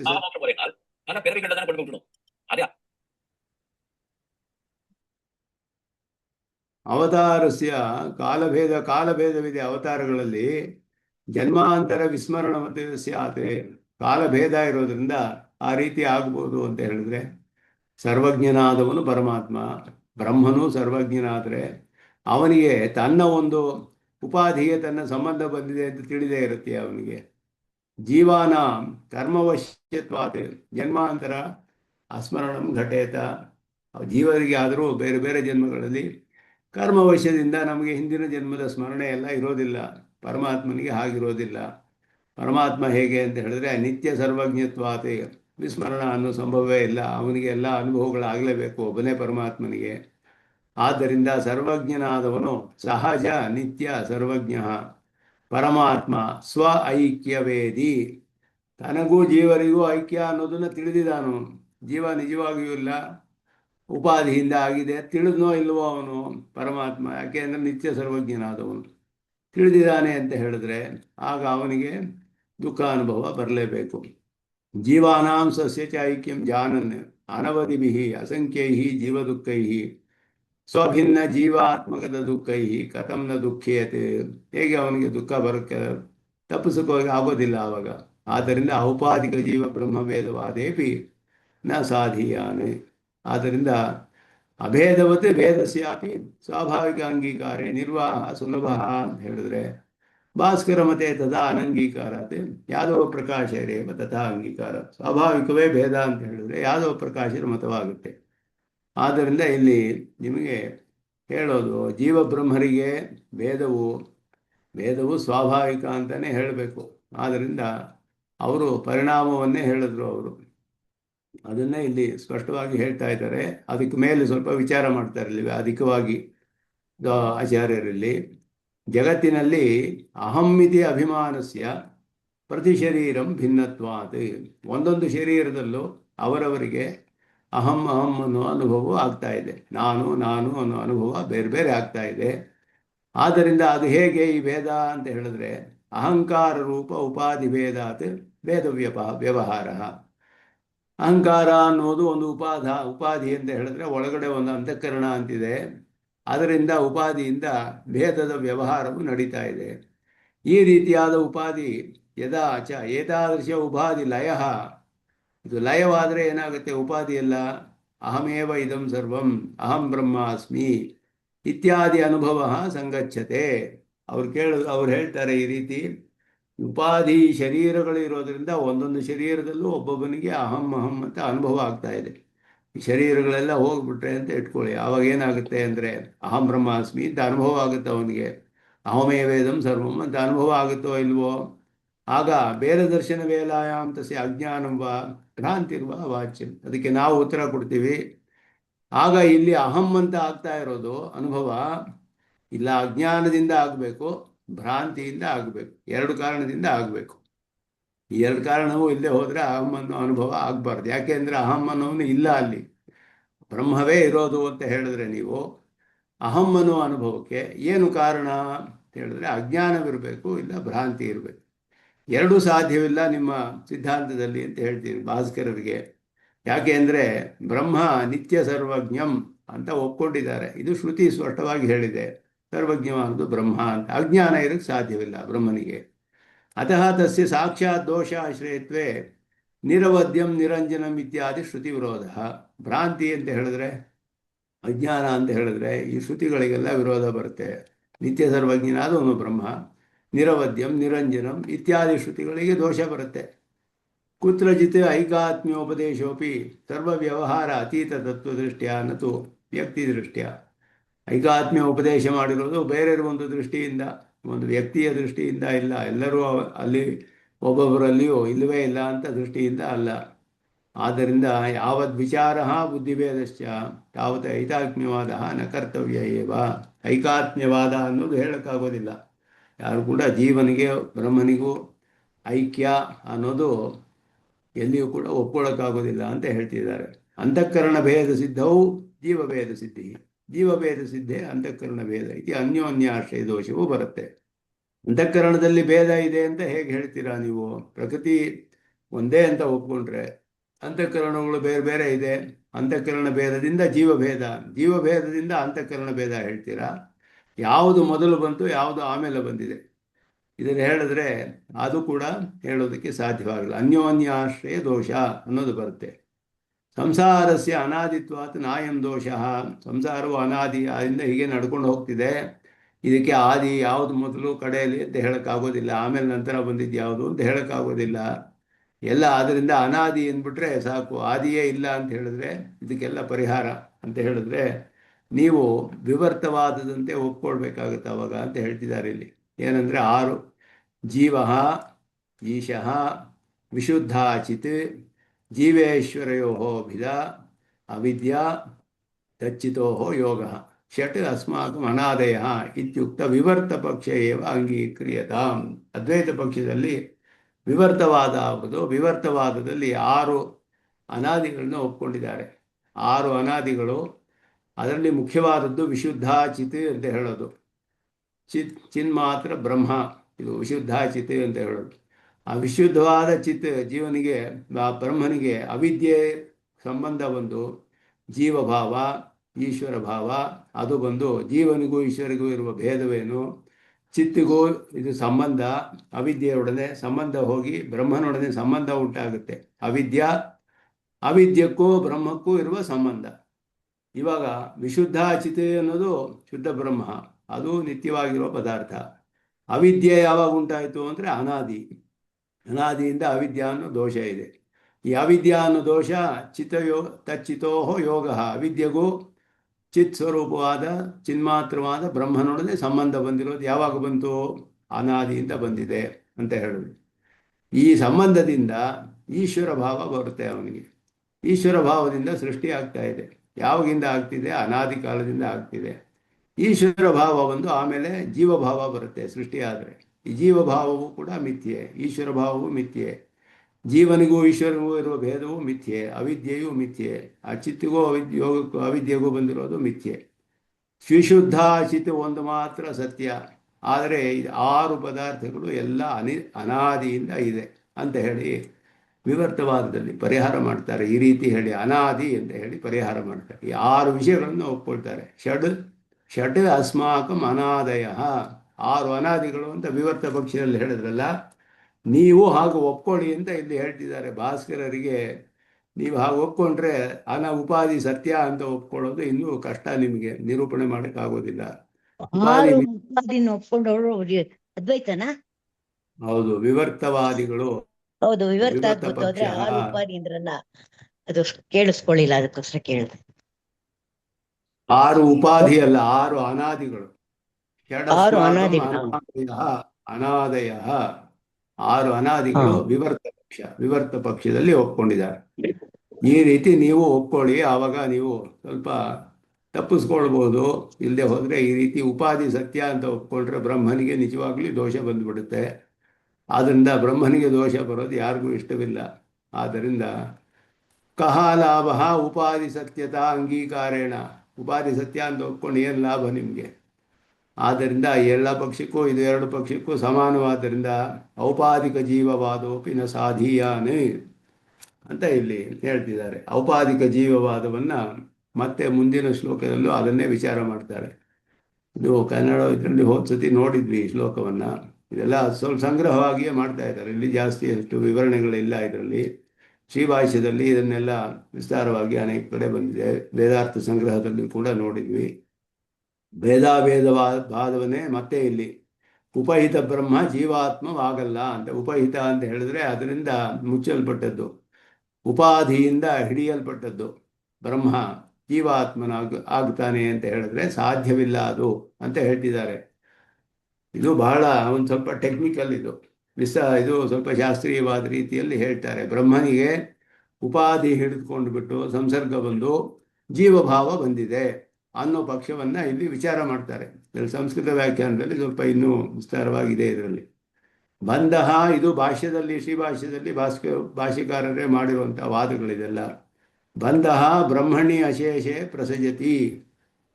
ಸಯದ ಉಪಾಧಿ ಸಂಯೋಗ ಮಾತ್ರ, ಸಯದ ಉಪಾಧಿ ಸಂಯೋಗ ಮಾತ್ರ ಸಾದೇಶ್ಯಾಚ ಉಪಾಧೌ ವ್ಯಭಿಚರತಿ ಭವೇತ್ ಬಂಧ ಮೋಕ್ಷ ಅವ್ಯವಸ್ಥಾ ಅಂತ ಹೇಳುವುದು. ಬ್ರಹ್ಮ ಅಂತ ಹೇಳುವ ಪದಾರ್ಥ ಅವಯವಿಯೇ ನಿರವಯವಿಯೇ ಅನ್ನೋದು ಒಂದು ವಿಷಯ ಇಲ್ಲಿ. ಅವಯವಿ ಅಂತ ಹೇಳಿದ್ರೆ ಅದಕ್ಕೆ ಪಾರ್ಟ್ಸ್ ಇರುತ್ತೆ, ಎಲ್ಲ ಭಾಗಗಳು ಹೇಳ್ಬೋದು, ಈ ಭಾಗದಲ್ಲಿ ಆ ಭಾಗದಲ್ಲಿ ಅಂತ. ನಿರವಯವಿ ಅಂದರೆ ಯಾವ ಭಾಗವೂ ಹೇಳೋಕ್ಕಾಗೋದಿಲ್ಲ. ನಿರವಯವಿಯಾದ ಪದಾರ್ಥಕ್ಕೆ ಅವಯವ ಅನ್ನೋದು ಇಲ್ಲ. ಉಪಾಧಿಗೂ ಬ್ರಹ್ಮನಿಗೂ ಸಂಸರ್ಗ ಬರಬೇಕು ಅಂತ ಹೇಳಿದ್ರೆ ಆ ಸಂಸರ್ಗ ಅನ್ನೋದಕ್ಕೆ ಅವಯವಿ ಇರಬೇಕು, ಒಂದು ಭಾಗದಲ್ಲಿ ಎಲ್ಲೋ ಸಿಗಾಕೊಳ್ಬೇಕು. ಆ ಉಪಾಧಿ ಬ್ರಹ್ಮನನ್ನು ಪೂರ್ತಿ ಸಂಸರ್ಗ ಹೊಂದಿದೆಯೋ ಇಲ್ಲ ಒಂದೊಂದು ಭಾಗದಲ್ಲಿ ಸಂಸರ್ಗ ಹೊಂದಿದೆಯೋ ಅಂತ ಹೇಳಿದ್ರೆ ಉಪಾಧಿ ಅವಚ್ಛಿನ್ನವಾದ ಭಾಗದಲ್ಲಿ ಜೀವಭಾವ ಬರುತ್ತೆ ಅಲ್ಲಿ. ಇವು ಒಬ್ಬ ಶರೀರ ಇದೆ, ಒಂದು ಪ್ರಾಣಿ ಇದೆ, ಆ ಶರೀರ ಇದೆಯಲ್ಲ ಅದು ಒಂದು ಉಪಾಧಿ. ಆ ಶರೀರ ಇರುವ ಭಾಗದ ಬ್ರಹ್ಮ ಎಲ್ಲ ಕಡೆಯೂ ಸರ್ವವ್ಯಾಪಿ, ಆ ಶರೀರ ಇರುವ ಕಡೆ ಮಾತ್ರ ಜೀವಭಾವ ಬರುತ್ತೆ. ಈಗ ಈ ಉಪಾಧಿ ಚಲನೆ ಆಗ್ತಾ ಇರುತ್ತೆ. ಉಪಾಧಿಯಿಂದ ಬಿಡಿಸ್ಕೊಳ್ಳೋದು ಮೋಕ್ಷ, ಉಪಾಧಿಯಿಂದ ಸೇರ್ಕೊಳ್ಳೋದು ಬಂಧ ಜೀವಭಾವ. ಈ ಉಪಾಧಿ ಚಲನೆ ಆದರೆ ಬ್ರಹ್ಮನ ಬೇರೆ ಬೇರೆ ಭಾಗಗಳಲ್ಲಿ ಸಂಬಂಧ ಬರೋಕ್ಕೆ ಶುರು ಆಗುತ್ತೆ. ಆಗ ಬ್ರಹ್ಮನಿಗೆ ಒಂದು ಕಡೆ ಬಂಧ, ಒಂದು ಕಡೆ ಮೋಕ್ಷ, ಇನ್ನೊಂದು ಕಡೆ ಬಂಧ, ಒಂದು ಕಡೆ ಮೋಕ್ಷ, ಹೀಗೆ ಬರಬೇಕು. ಈ ರೀತಿ ಅಲ್ಲ. ಅಥವಾ ಬ್ರಹ್ಮನಿಂದ ಒಂದು ಕತ್ತರಿಸಿ ಹಾಕಲ್ಪಟ್ಟ ಬೇರೆ ಒಂದು ಭಾಗದಲ್ಲಿ ಉಪಾಧಿ ಸೇರಿಸ್ಕೊಂಡಿದೆಯೋ, ಹೇಗೆ ನಿರೂಪಣೆ ಮಾಡ್ತೀರಾ ಇದನ್ನ ಅಂತ ಕೇಳ್ತಾರೆ. ನಿರೂಪಣೆ ಮಾಡೋದಕ್ಕೆ ಬಹಳ ಕಷ್ಟ, ಇದು ಸಾಧ್ಯವಾಗೋದಿಲ್ಲ ಇದು ಮಾಡೋದಕ್ಕೆ. ಅದೇ ಈ ಶ್ಲೋಕದಲ್ಲಿ ಈಗ ಅದನ್ನ ಪರೀಕ್ಷೆ ಮಾಡ್ತಾರೆ. ಉಪಾಧಿಯಿಂದ ಬ್ರಹ್ಮ ಅನೇಕವಾಗುತ್ತೆ ಅಂತ ಹೇಳುವಾಗ ಬ್ರಹ್ಮನಿಗೂ ಉಪಾಧಿಗೂ ಸಂಬಂಧ ಯಾವ್ಯಾವ ರೀತಿಯಲ್ಲಿ ಆಗಕ್ಕೆ ಸಾಧ್ಯ? ಸಹಾಯದ ಉಪಾಧಿ ಸಂಯೋಗ ಮಾತ್ರಾತ್. ಬರೀ ಒಂದು ಅವಿದ್ಯೆ, ಉಪಾಧಿಯೇ ಅವಿದ್ಯೆ ಅನ್ನೋದು ಇವರು ಉಪಾಧಿ ಅಂತಾನೆ ಹೇಳ್ತಾರೆ, ಅವರು ಅವಿದ್ಯೆ ಅಂತಾರೆ, ನಾವು ಅದಕ್ಕೆ ಕರ್ಮ ಅಂತ ಹೇಳ್ತೀವಿ. ಈ ರೀತಿ ಬೇರೆ ಬೇರೆ ಒಂದೇ ಶಬ್ದಕ್ಕೆ ಅನೇಕ ಅರ್ಥಗಳು ಬರುತ್ತೆ ಬೇರೆ ಬೇರೆ ಸಿದ್ಧಾಂತಗಳಲ್ಲಿ. ಉಪಾಧಿ ಸಂಯೋಗದಿಂದ ಮಾತ್ರ ಅಂದರೆ ಬಂಧ ಅಶೇಷ ಬ್ರಹ್ಮಣಿ ಪ್ರಸಜತಿ. ಉಪಾಧಿ ಸಂಸರ್ಗದಿಂದ ಅಷ್ಟೇ ಅಂತ ಹೇಳಿದ್ರೆ ಪರಿಪೂರ್ಣವಾದ ಬ್ರಹ್ಮನೊಡನೆ ಸೇರ್ಕೊಳ್ಬೇಕು. ಸಂಯೋಗ ಮಾತ್ರದಿಂದ ಆಗತ್ತೆ ಅಂದರೆ ಅವಿದ್ಯಾ ಸಂಯೋಗ ಪರಬ್ರಹ್ಮಕ್ಕೇ ಇರೋದ್ರಿಂದ ಪರಬ್ರಹ್ಮವೇ ಬಂಧಕ್ಕೆ ಒಳಗಾಗಬೇಕು. ಆವಾಗ ಪೂರ್ಣವಾಗಿ ಒಂದು ಭಾಗದಲ್ಲಿ ಆಗತ್ತೆ. ಸಾದೇಶ್ಯಾತ್, ಸಾದೇಶ್ಯ ಅಂದರೆ ಯಾವುದೋ ಒಂದು ಭಾಗದಲ್ಲಿ ಅದು ಮಾತ್ರ. ಉಪಾಧೌ ವ್ಯಭಿಚರತಿ ಬಂಧ ಮೋಕ್ಷ ಅವ್ಯವಸ್ಥಾ ಭವೇತ್. ಉಪಾಧಿ ಮೂವ್ ಆಗ್ತಾ ಇದ್ರೆ, ಇಲ್ಲಿ ಅಲ್ಲಿಗೂ ಚಲನೆ ಆಗ್ತಾ ಇದ್ರೆ ಬಂಧವು ಮೋಕ್ಷವು ಅವ್ಯವಸ್ಥೆ ಆಗ್ಬಿಡುತ್ತೆ. ಬ್ರಹ್ಮಕ್ಕೂ ಉಪಾಧಿಗೂ ಸಂಯೋಗ ಇಲ್ಲ. ಒಂದು ಕಡೆಯಲ್ಲಿರುವಾಗ ಅಸಾದೇಶ್ಯ ಅಂದರೆ ಯಾವುದೋ ಒಂದು ದೇಶದಲ್ಲಿ, ಒಂದು ಭಾಗದಲ್ಲಿ, ಒಂದು ಕಡೆಯಲ್ಲಿರೋದು ಮಾತ್ರವೇ ಸಂಸಾರಕ್ಕೆ ಕಾರಣ. ಯಾವುದೋ ಒಂದು ಭಾಗದಲ್ಲಿ ಉಪಾಧಿ ಇದೆ, ಅಲ್ಲಿ ಸಂಸಾರಕ್ಕೆ ಕಾರಣ. ಇನ್ನೊಂದು ಭಾಗದಲ್ಲಿ ಉಪಾಧಿ ಇದೆ, ಅಲ್ಲೊಂದು ಸಂಸಾರ. ಹೀಗೆ ಅನೇಕ ಪ್ರಾಣಿಗಳಿದ್ದಾರೆ ಲೋಕದಲ್ಲಿ.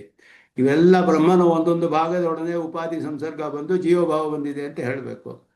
ಹೀಗೆ ಈ ರೀತಿ ಹೇಳಿದ್ರೆ ಆ ದೇಹ ಮೊದಲಾದದ್ದು ಉಪಾಧಿಯಾದ ದೇಹಾದಿಗಳು ದೇಶ ಚಲಿಸಿದಾಗ ಹಿಂದಿನ ದೇಶಕ್ಕೆ ಉಪಾಧಿ ಸಂಬಂಧ ತಪ್ಪುತ್ತೆ. ಆಗ ಅಲ್ಲಿನ ಬ್ರಹ್ಮಕ್ಕೆ ಮೋಕ್ಷ ಅಂತ ಹೇಳಬೇಕು. ಮುಂದಿನ ದೇಶಕ್ಕೆ ಉಪಾಧಿ ಬಂಧ ಬರಬೇಕು. ಸಂಬಂಧ ಬಂದರೆ ಈಗೇನಾಗುತ್ತೆ, ಒಂದೊಂದು ಕ್ಷಣವೂ ಬಂಧ ಮೋಕ್ಷಗಳು ಅನೇಕವಾಗಿ ಆಗಬೇಕಂದ ಅವ್ಯವಸ್ಥೆ ಅನ್ನೋ ದೋಷ ಬರುತ್ತೆ. ಬಂಧ ಮೋಕ್ಷದ ವ್ಯವಸ್ಥೆ ಹೇಳಕ್ಕಾಗೋದಿಲ್ಲ ನೀವು.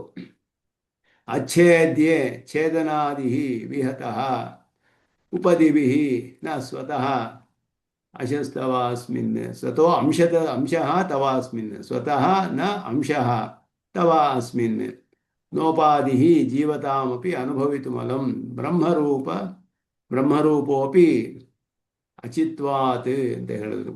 ಹೇಳುವಾಗ ಇಲ್ಲಿ ಏನು ಹೇಳ್ತಿದ್ದಾರೆ? ಛೇದನಾದಿ ಅಚ್ಛೇದ್ಯೆ ವಿಹತಃ. ಅಚ್ಛೇದ್ಯವಾದ ಬ್ರಹ್ಮದಲ್ಲಿ ಒಂದು ಭಾಗವು ಕತ್ತರಿಸಿ ಹಾಕಿ ಅದಕ್ಕೆ ಮಾತ್ರ ಉಪಾಧಿ ಬಂದಿದೆ ಅಂತ ಹೇಳ್ತೀರಾ?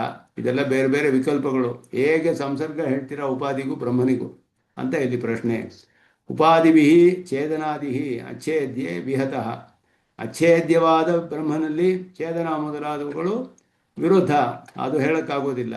ಉಪಾಧಿಗಳಿಂದ ಬ್ರಹ್ಮವೇ ತುಂಡಾಗುತ್ತೆ ಅಂದರೆ ಸಾಧ್ಯವಿಲ್ಲದವರಿಂದ ವಿರೋಧ ಆಗುತ್ತೆ ಅದರಲ್ಲಿ. ಅದಕ್ಕೆ ಅಸ್ಮಿನ್ ಸ್ವತಃ ಅಂಶಃ ತವ ನ. ಬ್ರಹ್ಮವು ನಿರವಯವಿ, ನಿಮಗೆ ಅದನ್ನು ಕತ್ತರಿಸಕ್ಕಾಗೋದಿಲ್ಲ. ಅವಯವಿಯಾಗಿದ್ದರೆ ಹಾಗೆ ಮಾಡ್ಬೋದು, ಆದರೂ ಅದರಲ್ಲಿ ಸ್ವತಃ ಅಂಶಗಳಿದೆ ಅಂತ ಹೇಳ್ತಾರೆ.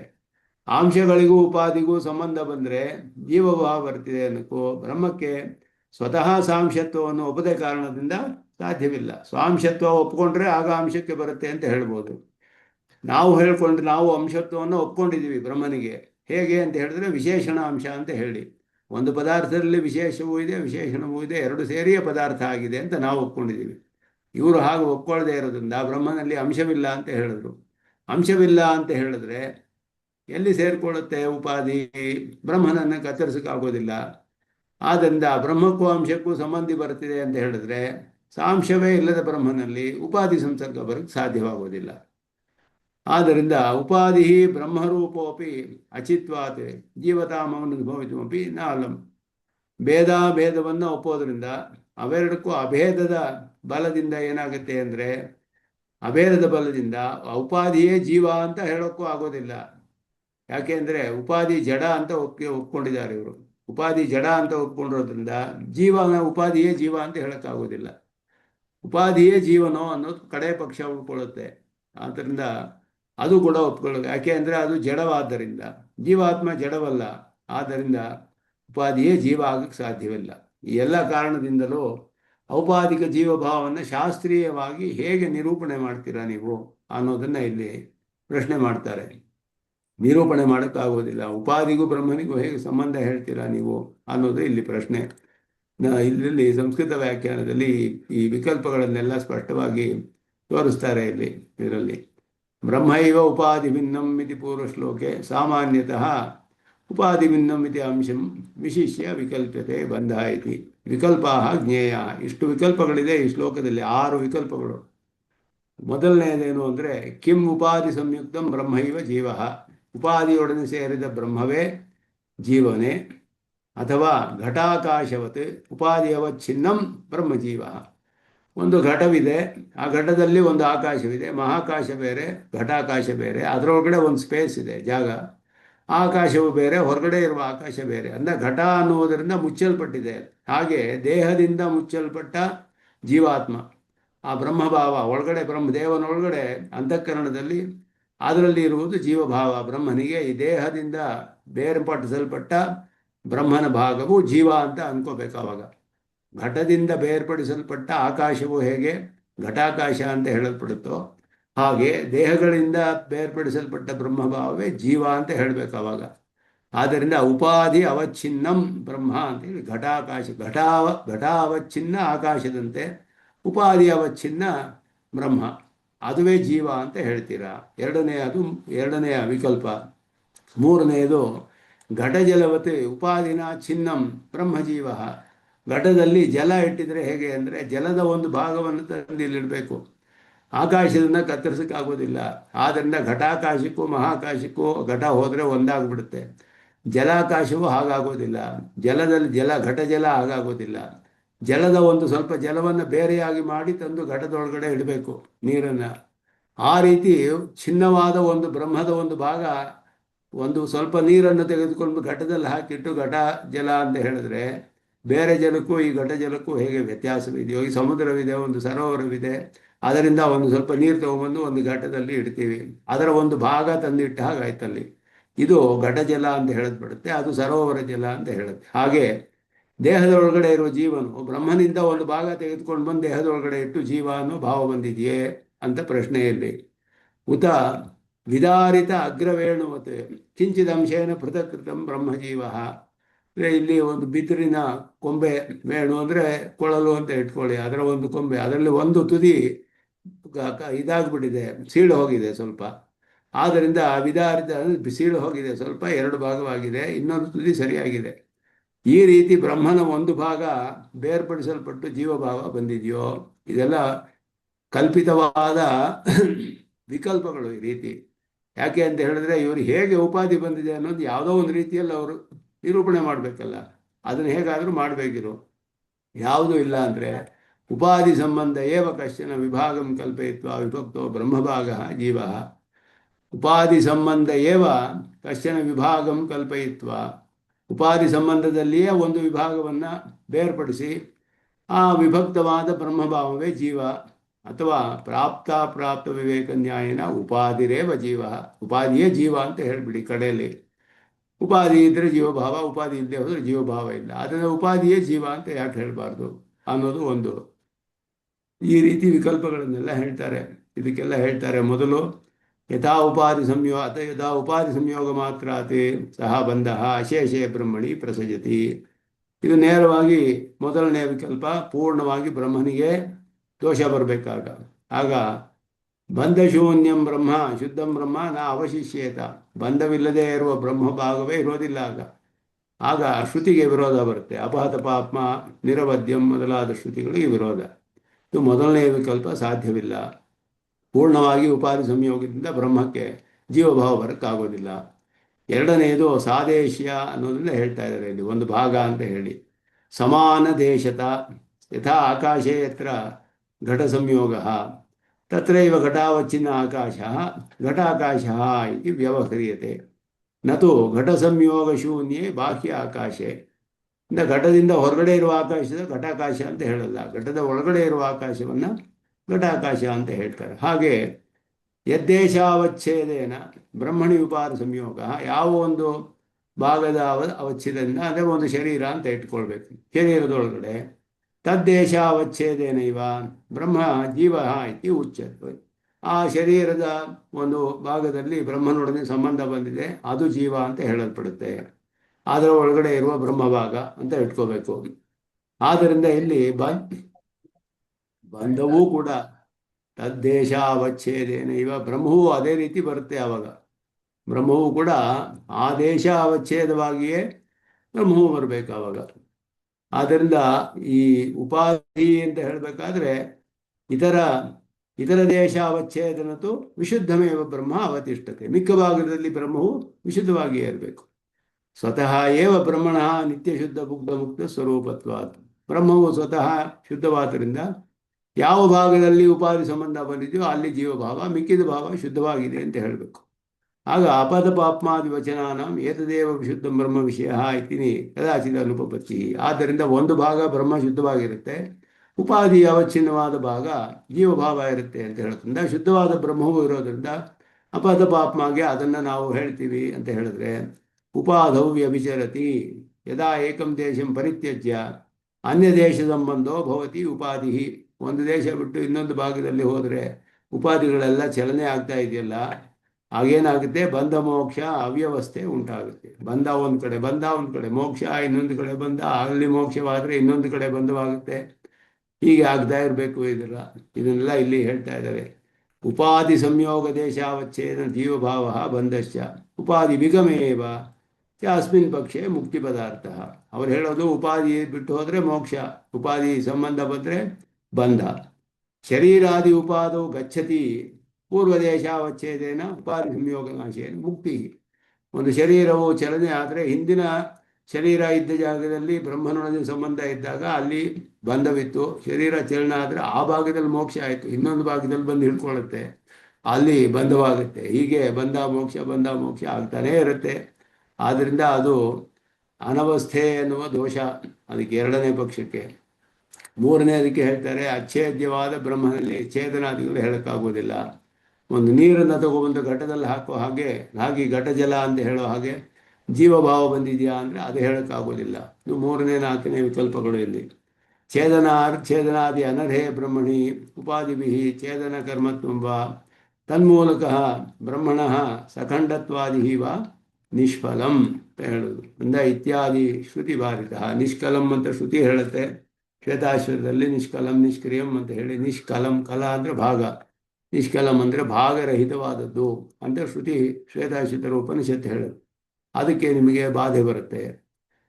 ಏಕಪಾರ್ಶ್ವೇ ವಿಧಾರಿತ ವೇಣುವುದೇ ಅಖಂಡ ಭಾಗ ಅನ್ಯ ಉಪಾದಿನ ಖಂಡಿತ ಭಾಗ ಅನ್ಯ ಚತುರ್ಥ ಪಕ್ಷೇಪಿ. ಅಲ್ಲಿಯೂ ಕೂಡ ಇದೇ ಶ್ರುತಿಗೆ ವಿರೋಧ, ನಿಷ್ಕಲ ಅಂತ ಹೇಳಿಬಿಟ್ಟು.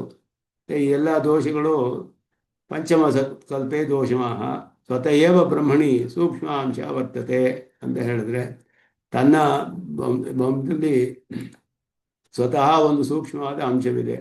ಉಪಾಗ ಸಂಯೋಗೇನ ವ್ಯಜ್ಯತೆ ಉಪಾಧಿ ವಿಗಮೆ ನಿರಂಶಮಿವ ವರ್ತತೆ ಇತಿ ಪಂಚಮಕಲ್ಪಸ್ಯ ಅವಕಾಶ. ಒಂದು ಸೂಕ್ಷ್ಮವಾದ ಅಂಶವಿದೆ ಬ್ರಹ್ಮನಲ್ಲಿ, ನಿರವಯವಿಯಾದರೂ ಕೂಡ ಸೂಕ್ಷ್ಮವಾದ ಅಂಶವನ್ನು ಕಲ್ಪನೆ ಮಾಡಿಕೊಳ್ಬೇಕು. ಆ ಉಪಾಧಿ ಸಂಯೋಗದಲ್ಲಿ ಅದು ಕಂಡು ಬರುತ್ತೆ, ಜೀವಭಾವದಂತೆ ಕಂಡು ಬರ್ತಿದೆ. ಉಪಾಧಿ ವಿಗಮವಾದರೆ ಹೋಗ್ಬಿಡುತ್ತೆ ಅಂತ ಹೇಳಿದಾಗ ಸ್ವಭಾವಾದೇವ ನ ಅಂಗೀಕ್ರಿಯತೆ ಕಿಲ ಬ್ರಹ್ಮಣಃ ಅಖಂಡತ್ವ ಅಂಗೀಕಾರ. ಬ್ರಹ್ಮಕ್ಕೆ ಯಾವ ವಿಧದಲ್ಲಿಯೂ ಅಂಶತ್ವವಿಲ್ಲ ಅಂತ ಒಪ್ಕೊಂಡಿದ್ದೀರಾ ನೀವು. ಸೂಕ್ಷ್ಮವಾದ ಅಂಶವೂ ಇಲ್ಲ, ಯಾವ ಅಂಶವೂ ಇಲ್ಲದೆ ಇರೋದ್ರಿಂದ ನಿಮಗೆ ಅಪಸಿದ್ಧಾಂತವಾಗುತ್ತೆ ಇದು.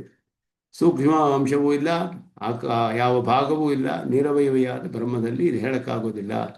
ಉಪಾಧಿಯ ಬ್ರಹ್ಮ ಅಂತ ಯಾಕೆ ಹೇಳಬಾರ್ದು ಅಂತ ಹೇಳಿದ್ರೆ, ಪರಿಚ್ಛೇದಾದಿ ನಾಸ್ತಿ ಇದಕ್ಕೆ ಅಖಂಡತ್ವಾದಿ ಪ್ರಾಪ್ತ ವಿವೇಕ ನ್ಯಾಯೇನ ಉಪಾಧಿರೇವ ಜೀವಪದವಾಚ್ಯತ್ವಂ. ಉಪಾಧಿಯೇ ಜೀವ ಅಂತ ಹೇಳ್ಬೇಕು ಕಡೆಯಲ್ಲಿ. ಹೇಳಿದ್ರೆ ಉಪಾಧಿ ಜಡ, ಜೀವಭಾವ ಹೇಗೆ ಬರುತ್ತೆ ಅದಕ್ಕೆ? ಜಡಸ್ಯ ಕಥಂ ಜೀವತ್ವಂ ಅಂತ ಹೇಳಿದ್ರೆ, ಉಪಾಧೇಃ ಬ್ರಹ್ಮಣಶ್ಚ ಭೇದವತೆ ಅಭೇದಸ್ಯ ಅಂಗೀಕಾರತ್ವಾತ್ ಚಿತ್ರೂಪ ಬ್ರಹ್ಮ ಅಭಿನ್ನ ಉಪಾಧಿರೇವ ಈ ಷಟ್ಟಃ ಕಲ್ಪಃ. ಇದು 6ನೇ ಕಲ್ಪ. ಆ ಬ್ರಹ್ಮವೇ ಉಪಾಧಿಯೇ ಜೀವ ಅಂತ ಹೇಳಬೇಕು ಅಂತ ಹೇಳಿ. ಆಗ ಹೇಳಿದ್ರೆ ಏನಾಗುತ್ತೆ ಅಂದರೆ, ಅವಿದ್ಯಾದಿ ಬ್ರಹ್ಮಭಿನ್ನೋಪಿ ಜಡತ್ವಾತ್ ಜೀವಭಾವಂ ಅನುಭವಿತು ನೈವ ಸಮರ್ಥಂ ಜಡತ್ವಾದೇವ. ಜಡವಾದ್ದರಿಂದ ಜೀವಭಾವವನ್ನು ಅನುಭವಿಸೋಕ್ಕಾಗೋದಿಲ್ಲ. ಇದೊಂದು ದೊಡ್ಡ ದೋಷ. ಅಂತಃಕರಣ ಅಂತ ಹೇಳುವಾಗ ಅಂತಃಕರಣದಲ್ಲಿ ಛಾಯಾಪತ್ತಿ ಅಂತ ಅದ್ವೈತದಲ್ಲಿ ಹೇಳ್ತಾರೆ. ಅದು ಮುಂದೆ ವಿಚಾರ ಮಾಡ್ತಾರೆ. ಅವುಗಳೆಲ್ಲ ಬೇರೆ ಮುಂದೆ ಅದೆಲ್ಲ ಬರುತ್ತೆ. ಅವಿದ್ಯಾ ಸಪ್ತವಿಧವಾದ ಅನುಪಪತ್ತಿಗಳು ಎಲ್ಲ ಮುಂದೆ ಬರುತ್ತೆ ಶ್ಲೋಕಗಳಲ್ಲಿ ವಿವರ್ತವಾದವನ್ನು ನೋಡುವಾಗ. ಇಲ್ಲಿ ಅದೇ ಜಡವಾದ ಉಪಾಧಿಯೇ ಜೀವ ಅಂತ ಹೇಳಕ್ಕಾಗೋದಿಲ್ಲ. ಯಾಕೆ ಅಂದರೆ ಉಪಾಧಿಯು ಜಡವಾದ್ದರಿಂದ ಜೀವಭಾವ ಅದಕ್ಕೆ ಬರೋಕ್ಕೆ ಸಾಧ್ಯವಿಲ್ಲ. ಜೀವನಾದವನು ಚೇತನನಾಗಿರ್ಬೇಕು, ಉಪಾಧಿಸ್ತು ಜಡ ಸಹ ಕಥಂ ಜೀವ ಭವತಿ ಅಂತ ಹೇಳಿ ಇದೆಲ್ಲ ಈ ರೀತಿ ಇದನ್ನು ವಿಚಾರ ಮಾಡ್ತಾರೆ. ಇದೆಲ್ಲ ಸುಲಭವಾಗಿ ತಳ್ಳಿ ಹಾಕ್ಬೋದು. ಆದ್ದರಿಂದ ಇಲ್ಲಿ ಭೇದ ಅಂತ ಹೇಳೋದು, ಉಪಾಧಿ ಬ್ರಹ್ಮಣೋ ಭೇದವು ಹೇಳಬೇಕು ಅಂತ ಹೇಳಿದ್ರೆ ದೋಷವು ಬ್ರಹ್ಮನಿಗೆ ದೋಷ ಬರುತ್ತೆ ಅಂತ ಹೇಳಿ ಈ ಪಕ್ಷವನ್ನು ನಿರಾಕರಣೆ ಮಾಡ್ತಾರೆ. ಇದು ಭಾಸ್ಕರರ ಭೇದವಾಗಲಿ ಬ್ರಹ್ಮನಿಗೆ ಸಾಕ್ಷಾತ್ತಾಗಿ ದೋಷ ಬರುತ್ತೆ. ಸತ್ಯವಾದ ಉಪಾಧಿಯೇ ಬಂದು ಬ್ರಹ್ಮನಿಗೆ ಸಂಸರ್ಗ ಉಂಟಾದರೆ ಅದರಿಂದ ಬಿಡಿಸ್ಕೊಳ್ಳೋದಕ್ಕೆ ಸಾಧ್ಯವಿಲ್ಲ. ಅಥವಾ ಅನಿರ್ಮೋಕ್ಷ ಅಂತ ಆಗ್ಬಿಡುತ್ತೆ. ಮೋಕ್ಷವೇ ಬರೋದಿಲ್ಲ. ಆವಾಗ ಬ್ರಹ್ಮನಿಗೆ ಸಾಕ್ಷಾತ್ತಾಗಿ ಉಪಾಧಿಯ ಸಂಬಂಧ ಬಂದುಬಿಟ್ರೆ ಮೋಕ್ಷ ಹೇಗೆ ಬರೋಕ್ಕೆ ಸಾಧ್ಯ ಅನ್ನೋದು ಅನಿರ್ಮೋಕ್ಷದ ಪ್ರಸಂಗವು ಬರುತ್ತೆ. ಆದ್ದರಿಂದ ಈ ಪಕ್ಷವೂ ಕೂಡ ಸರಿ ಇಲ್ಲ ಅಂತ ಹೇಳಿ ಈಗ ಮುಂದೆ ವಿವರ್ತವಾದವನ್ನು ಈಗ ತೆಗೆದುಕೊಳ್ತಾರೆ. ಮುಂದೆ ಅದ್ವೈತ ಪಕ್ಷದ ವಿಚಾರಣೆ. ಈಗ ಅದರಲ್ಲಿ ಬೇಕಾದಷ್ಟು ವಿಚಾರಗಳು ಬರುತ್ತೆ. ಈಗ ಶಾಂಕರರ ನಿರ್ವಿಶೇಷವಾದ ಬ್ರಹ್ಮ ವಿವರ್ತವಾದ ಅನೇಕ ಶ್ಲೋಕಗಳು ಬರುತ್ತೆ ಇದರಲ್ಲಿ.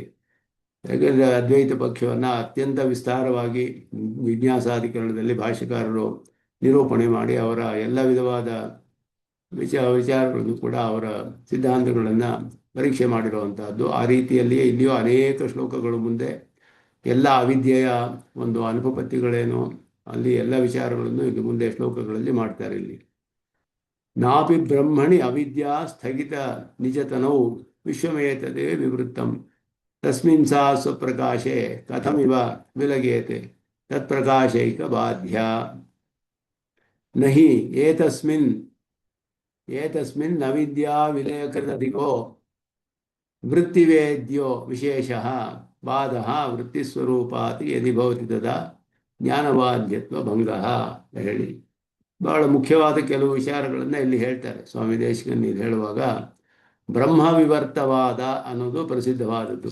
ವಿವರ್ತವಾದ ಅಂತ ಹೇಳಿದ್ರೆ ತೋರಿಕೆ ಅಂತ ಹೇಳಿ. ಬ್ರಹ್ಮನಲ್ಲಿ ಪರಿಣಾಮವಿಲ್ಲ, ಪ್ರಪಂಚವೆಲ್ಲ ತೋರ್ತಾ ಇದೆ ಅಷ್ಟೇ ಹೊರತು ಅದು ಬರೀ ಪ್ರಾತಿಭಾಸಿಕ ತೋರ್ತಾ ಇದೆ, ಯಾವುದು ಸತ್ಯವಾಗಿಲ್ಲ ಅಂತ ಹೇಳುವಂತಹ ಅವರ ಶಾಂಕರರ ನಿರ್ವಿಶೇಷವಾದ ಇನ್ಮೇಲೆ ಪರೀಕ್ಷೆ ಮಾಡ್ತಾರೆ. ಅವಿದ್ಯಾ ಸ್ಥಗಿತ ತನೌ, ಸ್ಥಗಿತ ಅಂದರೆ ಮುಚ್ಚಲ್ಪಟ್ಟದ್ದು, ತಿರೋಹಿತವಾಗಿದ್ದು ಅಂತ. ಅವಿದ್ಯೆಯಿಂದ ಮುಚ್ಚಲ್ಪಟ್ಟ ಬ್ರಹ್ಮನಲ್ಲಿ ತನವು ಬ್ರಹ್ಮಣಿ, ತನ್ನ ಸ್ವರೂಪವು ಮುಚ್ಚಲ್ಪಟ್ಟಿರುವಾಗ ಏತತೆ ವಿಶ್ವಂ ನಾಪಿ ವಿವೃತ್ತಂ, ಇದೆಲ್ಲ ವಿವರ್ತ ಅಂತ ಹೇಳೋದು ಸರಿ ಇಲ್ಲ. ಮೊದಲೇ ಇದು ಸಿದ್ಧಾಂತವನ್ನೇ ಹೇಳ್ತಿದ್ದಾರೆ, ನೀವು ಹೇಳೋದು ಸರಿ ಇಲ್ಲ. ಅವಿದ್ಯೆಯಿಂದ ತಿರೋಹಿತವಾದ ಬ್ರಹ್ಮದಲ್ಲಿ ಜಗತ್ತೆಲ್ಲವೂ ಆರೋಪಿತ ಅನ್ನೋದು ಸರಿಯಲ್ಲ.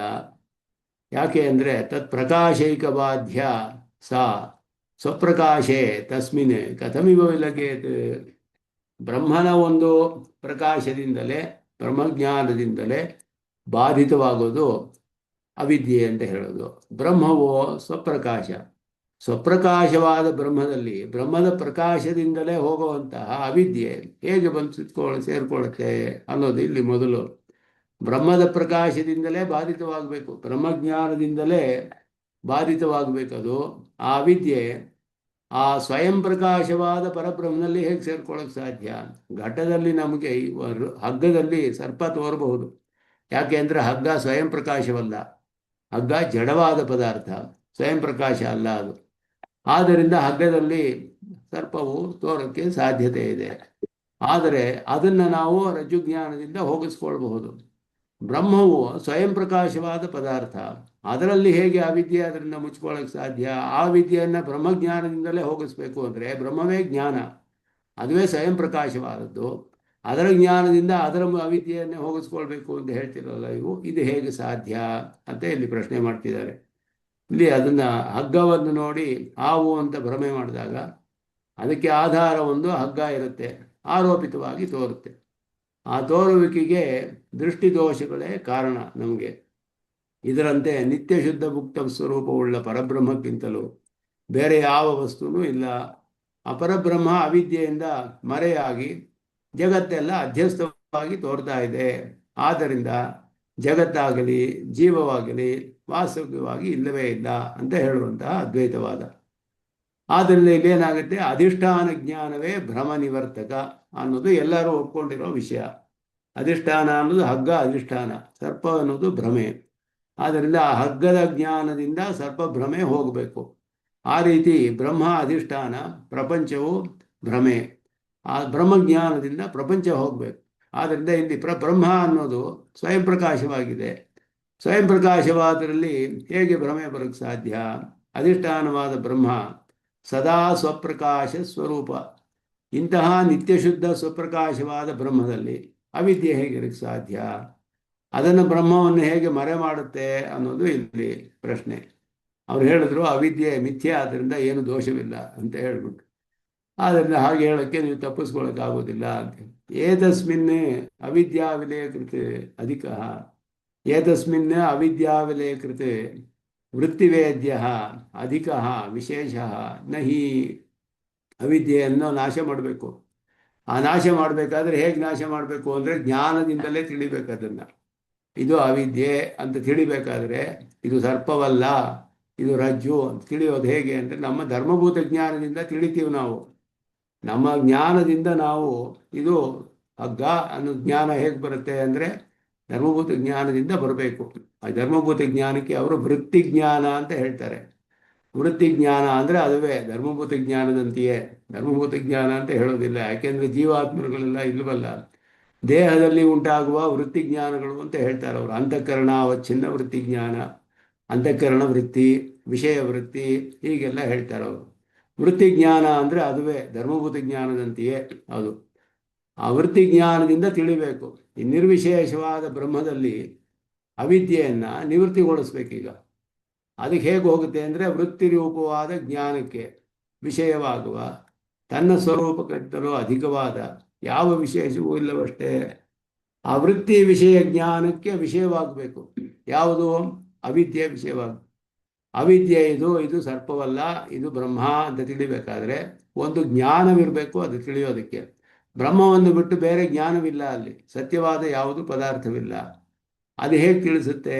ಅವಿದ್ಯೆ ಹೋಗಬೇಕಾದ್ರೆ ಇದು ಬ್ರಹ್ಮ ಅಂತ ತಿಳಿಯೋರೊಬ್ಬ ಬೇಕಲ್ಲ. ಆ ತಿಳಿಯೋದು ಅಂತಃಕರಣದಿಂದ ತಿಳಿದ್ರು ಆ ವೃತ್ತಿಜ್ಞಾನದಿಂದ ತಿಳಿಬೇಕು. ಆ ವೃತ್ತಿಜ್ಞಾನಕ್ಕೆ ವಿಷಯ ಯಾವುದು ಅಂದರೆ ಬ್ರಹ್ಮನ ಸ್ವರೂಪವೇ, ಅದಕ್ಕಿಂತ ಅಧಿಕವಾದ ಬೇರೆ ವಿಷಯ ಇಲ್ಲ. ಬ್ರಹ್ಮ ಸ್ವರೂಪವು ಸ್ವಯಂ ಪ್ರಕಾಶ ಅಂಥೇಳಿ ಅದಕ್ಕೆ ಬೇರೆ ಒಂದು ಸತ್ಯವಾದ ಪದಾರ್ಥವೂ ಇಲ್ಲ. ಹೀಗಿರುವಾಗ ಹೇಗೆ ಇದನ್ನು ನಿರೂಪಣೆ ಮಾಡೋದು? ಭ್ರಮೆ ಬರಬೇಕಾದ್ರೆ ಅಧಿಷ್ಠಾನ ತಿಳಿದಿರಬೇಕು. ಅಧಿಷ್ಠಾನ ತಿಳಿದ್ರೆ ಭ್ರಮೆ ಹೋಗುತ್ತೆ. ಸರ್ಪಭ್ರಮೆಗೆ ಅಧಿಷ್ಠಾನ ಯಾವುದು ಅಂದರೆ ಹಗ್ಗವೇ, ರಜ್ಜು. ಅದು ಕಣ್ಣಿಗೆ ಕಾಣದೆ ಹೋದರೆ ಸರ್ಪಭ್ರಮೆ ಹೇಗೆ ಬರೋಕ್ಕೆ ಸಾಧ್ಯ? ಬರೋಕ್ಕಾಗೋದಿಲ್ಲ. ಪರಬ್ರಹ್ಮ ಜಗದ್ಭ್ರಮೆಗೆ ಅಧಿಷ್ಠಾನವಾದ್ದರಿಂದ ಅದರ ಪ್ರಕಾಶ ಭ್ರಮೆಗೆ ಕಾರಣವೇ ಹೊರತು ಭ್ರಮೆಗೆ ವಿರೋಧಿಯಲ್ಲ. ಬ್ರಹ್ಮದ ಪ್ರಕಾಶವೇ ಭ್ರಮೆಗೆ ಕಾರಣ, ಅಧಿಷ್ಠಾನ ಆಗಿದೆಯಲ್ಲ ಅದುವೇ ಕಾರಣ, ಭ್ರಮೆಗೆ ವಿರೋಧಿಯಲ್ಲ. ಹಾಗಾದರೆ ಆ ಭ್ರಮೆಯನ್ನು ಯಾವ ಜ್ಞಾನ ನಿವೃತ್ತಿ ಮಾಡುತ್ತೆ? ಭ್ರಮೆಯನ್ನು ಒಂದು ಜ್ಞಾನ ತಾನೇ ನಿವೃತ್ತಿ ಮಾಡಬೇಕು. ಭ್ರಮೆ ಅಂತ ಹೇಳಿರೋದ್ರಿಂದಲೇ ಜ್ಞಾನದಿಂದ ನಿವೃತ್ತವಾಗುತ್ತೆ ಅಂತ ಅರ್ಥ. ಯಾಕೆ ಅಂದರೆ ಸರ್ಪವನ್ನು ನಿಜವಾಗಿಯೂ ಸರ್ಪ ಇದ್ದಿದ್ರೆ ಅಲ್ಲಿ ಬೇರೆ ಏನಾದರೂ ಒಂದು ಕ್ರಿಯೆಯನ್ನು ಮಾಡಿ ಓಡಿಸ್ಬೋದು. ಸರ್ಪವನ್ನು ಒಂದು ಕೋಲ್ ತಗೊಂಡು ಹೊಡೆದು ಓಡಿಸಿ ಮಾಡ್ಬೋದು. ಕ್ರಿಯೆಯಿಂದ ಕರ್ಮದಿಂದ ಓಡಿಸೋಕ್ಕಾಗೋದಿಲ್ಲ ಅದನ್ನು. ಜ್ಞಾನದಿಂದ ತಲ್ ಅದು ಅಜ್ಞಾನವಾದ್ದರಿಂದ, ಭ್ರಮೆ ಆದ್ದರಿಂದ ಜ್ಞಾನದಿಂದ ಹೋಗಿಸ್ಕೋಬೇಕು ಅದನ್ನು ಅಷ್ಟೇ. ಇದಲ್ಲ ಅಂತ ತಿಳ್ಕೊಂಡ್ರೆ, ಇದು ಹಗ್ಗ ಅಂತ ತಿಳ್ಕೊಳ್ಳೋ ಜ್ಞಾನವು ಸರ್ಪಭ್ರಮೆಯನ್ನು ನಿವೃತ್ತಿ ಮಾಡುತ್ತೆ. ಜ್ಞಾನವೇ ಅಲ್ಲಿ ನಿವೃತ್ತಿ ಮಾಡೋದು, ಬೇರೆ ಏನು ಕೆಲಸ ಮಾಡಿದ್ರೆ ಹೋಗೋದಿಲ್ಲ ಆ ಭ್ರಮೆ. ಆದ್ದರಿಂದ ಇಲ್ಲಿ ಪರಬ್ರಹ್ಮನಿಗೆ ಈ ಭ್ರಮೆಯನ್ನು ಒಂದು ಜ್ಞಾನವೇ ಹೋಗಿಸ್ಬೇಕು. ಪ್ರಪಂಚ ಅನ್ನುವ ಭ್ರಮೆ ಬ್ರಹ್ಮನಲ್ಲಿ ಬಂದಿದ್ರೆ ಇನ್ನೊಂದು ಜ್ಞಾನವು ಆ ಭ್ರಮನ್ನ ಹೋಗಿಸ್ಬೇಕು. ಪರಬ್ರಹ್ಮ ವಿಷಯಕವಾದ ವೃತ್ತಿರೂಪ ಜ್ಞಾನವೇ ನಿವರ್ತಕ. ಪರಬ್ರಹ್ಮವನ್ನು ವಿಷಯವಾಗಿ ಉಳ್ಳ ಒಂದು ವೃತ್ತಿ ಜ್ಞಾನ ಅಂದರೆ ಒಬ್ಬರ ಧರ್ಮಭೂತ ಜ್ಞಾನ ಅಂತಲೇ ಅಲ್ಲಿ ಅರ್ಥ. ಹಾಗೆ ನಾವು ಅರ್ಥ ಮಾಡ್ಕೊಳ್ಬೇಕು. ವೃತ್ತಿ ಜ್ಞಾನ ಅನ್ನೋ ಶಬ್ದ ಉಪಯೋಗಿಸ್ತಾರೆ ಅವರು. ಅದು ನಿವರ್ತಕ. ಬ್ರಹ್ಮವು ವಿಷಯ ಅದಕ್ಕೆ. ಈಗ ಹಗ್ಗ ವಿಷಯ, ಜ್ಞಾನ ನಿವರ್ತಕ ಜ್ಞಾನ, ವೃತ್ತಿ ಜ್ಞಾನ. ಆ ವೃತ್ತಿ ಜ್ಞಾನಕ್ಕೆ ಹಗ್ಗವು ವಿಷಯವಾದರೆ ಸರ್ಪಭ್ರಮೆ ಹೋಗುತ್ತೆ. ಇದು ಹಗ್ಗ ಅಂತ ತಿಳಿಯುತ್ತೆ. ಆವಾಗ ನಿರ್ವಿಶೇಷವಾದ ಬ್ರಹ್ಮಗೆ ಅದರ ಸ್ವರೂಪ ಪ್ರಕಾಶಕ್ಕಿಂತಲೂ ಅಧಿಕವಾದ ಯಾವ ಅಂಶ ವೃತ್ತಿಜ್ಞಾನದಲ್ಲಿ ವಿಷಯ ಆಗಲು ಸಾಧ್ಯ? ವೃತ್ತಿಜ್ಞಾನಕ್ಕೆ ವಿಷಯ ಹೇಗಾಗಕ್ಕೆ ಸಾಧ್ಯ? ಸ್ವರೂಪ ಪ್ರಕಾಶಕ್ಕಿಂತ ಬೇರೆಯಾದ ಒಂದು ಜ್ಞಾನವಿಲ್ಲ. ಆ ಸ್ವರೂಪ ಸ್ವಪ್ರಕಾಶ, ಸ್ವಯಂ ಪ್ರಕಾಶ. ತಿಳಿಯೋರು ಒಬ್ಬರು ಇಲ್ಲ. ಬ್ರಹ್ಮ ಒಬ್ಬನೇ ಇದ್ರೆ ಬ್ರಹ್ಮನಿಗೆ ತಿಳಿಬೇಕದು. ಬ್ರಹ್ಮನಿಗೆ ಇದು ಬ್ರಹ್ಮ ಪ್ರಪಂಚವಲ್ಲ ಅಂತ ತಿಳಿಬೇಕು. ಬ್ರಹ್ಮನಿಗೆ ಬೇರೆ ಯಾರು ತಿಳಿಯೋರಿಲ್ಲ ಅಲ್ಲಿ. ಬ್ರಹ್ಮವು ನಿರ್ವಿಶೇಷವಾದ ಬರೀ ಜ್ಞಾನ, ಸ್ವಯಂ ಪ್ರಕಾಶವಾದ ಜ್ಞಾನ. ಬೇರೆ ಒಂದು ಧರ್ಮವಾದ ಜ್ಞಾನವಿಲ್ಲ ಅದಕ್ಕೆ ತಿಳಿಯೋದಕ್ಕೆ. ಧರ್ಮವಾದ ಜ್ಞಾನ ಇದ್ದರೆ ಅದರಲ್ಲಿ ಬ್ರಹ್ಮ ಅನ್ನುವ ಜ್ಞಾನ ಬರ್ಬೋದು. ಇವಾಗ ನಮಗೆ ನಮ್ಮ ವಿಷಯದಲ್ಲಿ ಭ್ರಮೆ ಬಂದರೆ ನಮ್ಮ ಧರ್ಮಭೂತ ಜ್ಞಾನದಿಂದ ಅದು ಸರಿ ಇಲ್ಲ ಅಂತ ನಾವು ತಿಳ್ಕೊಳ್ಬಹುದು. ನಮ್ಮ ಆತ್ಮ ಸ್ವಯಂ ಪ್ರಕಾಶವಾಗಿದ್ದರೂ ಕೂಡ ಧರ್ಮಭೂತ ಜ್ಞಾನ ನಮ್ಮ ಕರ್ಮದಿಂದ ಮರೆಯಾಗಿರೋದ್ರಿಂದ ದೇಹವೇ ಆತ್ಮ ಅಂತ ನಾವು ತಿಳಿದೀವಿ. ನಮ್ಮ ಧರ್ಮಭೂತ ಜ್ಞಾನಕ್ಕೆ ಆತ್ಮವು ವಿಷಯವಾದರೆ, ಯೋಗದಲ್ಲಿ ಆತ್ಮ ಸಾಕ್ಷಾತ್ಕಾರ ಅಂದರೆ ಅದೇನೆ. ಆತ್ಮವು ವಿಷಯವಾದರೆ ನಮ್ಮ ಧರ್ಮಭೂತ ಜ್ಞಾನಕ್ಕೆ ದೇಹವಲ್ಲ ಅನ್ನೋ ಜ್ಞಾನ ಬರುತ್ತೆ. ಆವಾಗ ಅದು ವೃತ್ತಿಜ್ಞಾನಕ್ಕೆ ವಿಷಯವಾದ ಆತ್ಮವು ದೇಹ ಅನ್ನುವ ಭ್ರಮೆಯನ್ನು ಹೋಗಿಸುತ್ತೆ ಆತ್ಮದ ವಿಷಯದಲ್ಲಿ. ಈಗ ಬ್ರಹ್ಮನ ಸ್ವಯಂ ಪ್ರಕಾಶವಾದ ನಿರ್ವಿಶೇಷ ಬ್ರಹ್ಮನಿಗೆ ಆ ರೀತಿ ಒಂದು ವೃತ್ತಿಜ್ಞಾನ ಅನ್ನೋದು ಹೆಂಗೆ ಉಂಟಾಗುತ್ತೆ? ಯಾವ ಅಂಶ ವೃತ್ತಿಜ್ಞಾನದಲ್ಲಿ ವಿಷಯ ಆಗಕ್ಕೆ ಸಾಧ್ಯ? ಸ್ವಯಂ ಪ್ರಕಾಶವಾದ ಬ್ರಹ್ಮನಲ್ಲಿ ಅಂದರೆ ತಿಳಿಯೋಕ್ಕಾಗೋದಿಲ್ಲ ಆ ರೀತಿ. ಯಾಕೆ ಅಂದರೆ ಅದು ಬೇರೆ ಎರಡನೇ ಪದಾರ್ಥವೇ ಇಲ್ಲ. ಯಾವ ವಿಶೇಷವೂ ಇಲ್ಲ ಅದಕ್ಕೆ, ಧರ್ಮವೂ ಇಲ್ಲ, ವಿಶೇಷವೂ ಇಲ್ಲ, ತಿಳಿಯೋರು ಬೇರೆ ಇಲ್ಲ. ಹೀಗಾದ ಮೇಲೆ ವೃತ್ತಿಜ್ಞಾನ ಅನ್ನೋದು ಭ್ರಮೆಯನ್ನು ಹೇಗೆ ನಿವಾರಿಸುತ್ತೆ? ಆ ವೃತ್ತಿಜ್ಞಾನ ಎಲ್ಲಿರುತ್ತೆ? ಅದು ಹೇಗೆ ಇರುತ್ತೆ? ಯಾವುದು ಭ್ರಮೆಯನ್ನು ಹೇಗೆ ಹೋಗಿಸುತ್ತೆ ಅದು? ಇದೆಲ್ಲ ಪ್ರಶ್ನೆ ಬರುತ್ತೆ ಇಲ್ಲಿ. ರಜ್ಜು ಸರ್ಪ ಭ್ರಮಾದಿಗಳಲ್ಲಿ ರಜ್ಜುವಿನಲ್ಲಿ ಮೊದಲು ಸಾಮಾನ್ಯಕಾರ ಮಾತ್ರ ತೋರುತ್ತೆ. ರಜ್ಜುತ್ವ ರೂಪವಾದ ವಿಶೇಷವಾದ ಆಕಾರ ತೋರೋದಿಲ್ಲ. ಸಾಮಾನ್ಯವಾಗಿ ಒಂದು ರೂಪ ಕಂಡು ಬರುತ್ತೆ ಹೊರತು ಇದು ರಜ್ಜುವೇ ಅಂತ ನಾವು ಬೇರ್ಪಡಿಸೋದಕ್ಕೆ ಬೇಕಾದಂತಹ ಧರ್ಮಗಳು ನಮಗೆ ತಿಳಿಯೋದಿಲ್ಲ. ಇದು ಹಗ್ಗವೇ ಅಂತ ತಿಳಿಬೇಕಾದ್ರೆ ಅದರ ಒಂದು ಸ್ಪೆಷಲ್ ಕ್ಯಾರೆಕ್ಟರಿಸ್ಟಿಕ್ಸ್ ಏನಿದೆಯೋ ಅಸಾಧಾರಣ ಧರ್ಮ ಅದನ್ನು ತಿಳಿಬೇಕು. ಆದರೆ ಒಂದು ಪದಾರ್ಥ ಇದೆ ಈ ರೀತಿ ಆಕಾರ ಅನ್ನೋದು ಸಾಮಾನ್ಯವಾಗಿ ತಿಳಿದು ಬರುತ್ತೆ. ಅದರಿಂದಲೇ ಭ್ರಮೆ ಬರೋದು. ಅಸರ್ಪದಂತೆ ನಾವು ಸರ್ಪದ ಧರ್ಮಗಳನ್ನು ಇದ್ರ ಮೇಲೆ ಆರೋಪಣೆ ಮಾಡಿ ಇದು ಸರ್ಪದ ಇರಬೇಕು ಅಂತ ಅಂದ್ಕೊಂಡ್ಬಿಡ್ತೀವಿ. ಆದ್ದರಿಂದಲೇ ಇಲ್ಲಿ ಭ್ರಮೆ ಬರುತ್ತೆ. ಪೂರ್ಣವಾಗಿ ಅದರ ಆಕಾರ ತೋರ್ಬಿಟ್ರೆ ಭ್ರಮೆ ಬರೋಕ್ಕಾಗೋದಿಲ್ಲ. ಆ ರಜ್ಜುತ್ವ ಗೃಹೀತವಾದರೆ ಭ್ರಮೆ ನಿವೃತ್ತಿಯಾಗುತ್ತೆ. ನಿರ್ವಿಶೇಷವಾದ ಬ್ರಹ್ಮದಲ್ಲಿ ಮೊದಲು ತೋರದೇ ಇದ್ದು ಅನಂತರ ತೋರುವ ಆಕಾರ ಯಾವುದು ಇರೋಕ್ಕೆ ಸಾಧ್ಯವಿಲ್ಲ. ಅಂದರೆ ಭ್ರಮೆ ಬರೋಕ್ಕೂ ಆಗೋಲ್ಲ, ನಿವೃತ್ತಿ ಆಗೋಕ್ಕೆ ಸಾಧ್ಯವಿಲ್ಲ. ಅಂದರೆ ರಜ್ಜುವಲ್ಲಿ ಮೊದಲು ಒಂದು ಸಾಮಾನ್ಯವಾದ ಆಕಾರ, ಆಮೇಲೆ ರಜ್ಜುತ್ವ ಅನ್ನುವ ಅದರ ಅಸಾಧಾರಣವಾದ ಧರ್ಮ ಎರಡು ತಿಳಿದು ಬರುತ್ತೆ. ಇದರಲ್ಲಿ ಬ್ರಹ್ಮನಲ್ಲಿ ಆ ರೀತಿ ಯಾವುದೂ ಇಲ್ಲ. ಒಂದೇ ಸ್ವಯಂ ಪ್ರಕಾಶ, ಬರೀ ಜ್ಞಾನ ಅಷ್ಟೇ. ಆದ್ದರಿಂದ ತಿಳಿಯೋರು ಇಲ್ಲ, ತಿಳಿಯುವಂತಹ ಅಂಶವೂ ಇಲ್ಲ. ನಿವೃತ್ತಿ ಆಗೋದು, ಭ್ರಮೆನೂ ಬರೋಕ್ಕಾಗೋದಿಲ್ಲ, ನಿವೃತ್ತಿ ಆಗೋಕ್ಕೂ ಸಾಧ್ಯವಿಲ್ಲ ಅಂತ ಹೇಳಿದ್ರೆ ಅದು ವೃತ್ತಿ ಸ್ವರೂಪವಾದ್ದರಿಂದಲೇ ಬಾಧೆ ಆಗುತ್ತೆ ಅಂತ ಹೇಳಿದ್ರೆ ಜ್ಞಾನ ಬಾಧ್ಯತ್ವ ಭಂಗ ಭವತಿ ಅಂತ ಹೇಳಿದ್ರು. ವೃತ್ತಿ ಜ್ಞಾನ ಅನ್ನೋದು ಅಧಿಕ ವಿಷಯವಾಗಿರೋದ್ರಿಂದ ಭ್ರಮ ನಿವರ್ತಕವಲ್ಲ. ವೃತ್ತಿ ಜ್ಞಾನ ಅನ್ನೋದು ಅಧಿಕವಾದ ವಿಷಯಕವಾಗಿದೆ. ಅಧಿಕವಾದ ವಿಷಯವನ್ನು ಹೊಂದಿರಬೇಕದು. ಆದ್ದರಿಂದ ಬ್ರಹ್ಮವೇ ವಿಷಯವಾಗೋದಿಲ್ಲ. ಅದಕ್ಕೆ ಔಷಧಿಗಳು ವ್ಯಾಧಿಯನ್ನು ನಿವೃತ್ತಿ ಮಾಡೋ ಹಾಗೆ ತನ್ನ ಸ್ವರೂಪದಿಂದಲೇ ನಿವೃತ್ತಿಗೊಳಿಸುತ್ತೆ ಅಂತ ಹೇಳಿದ್ರೆ ಜಗತ್ತು ರಜ್ಜು ಸರ್ಪದಂತೆ ಜ್ಞಾನ ನಿವರ್ತ್ಯ ಅನ್ನೋದು ಹೋಗ್ಬಿಡುತ್ತೆ ಅವಾಗ. ಯಾಕೆ ಅಂದರೆ ಒಂದು ವ್ಯಾಧಿ ಬಂದರೆ ನಿಜವಾಗ್ಲೂ ಒಂದು ವ್ಯಾಧಿ ಇದೆ, ಅದಕ್ಕೆ ಔಷಧ ಅನ್ನೋದನ್ನು ತಗೊಂಡ್ರೆ ಹೋಗುತ್ತೆ. ಅದು ಅಜ್ಞಾನವಲ್ಲ ವ್ಯಾಧಿ. ವ್ಯಾಧಿ ಅಜ್ಞಾನ ಭ್ರಮೆ ಅಂತ ತಿಳಿದ್ರೆ ಆಗ ವ್ಯಾಧಿ ಇಲ್ಲ ಅಂತ ತಿಳಿದ್ರೆ ಹೋಗ್ಬಿಡುತ್ತೆ ಅವನಿಗೆ ವ್ಯಾಧಿ.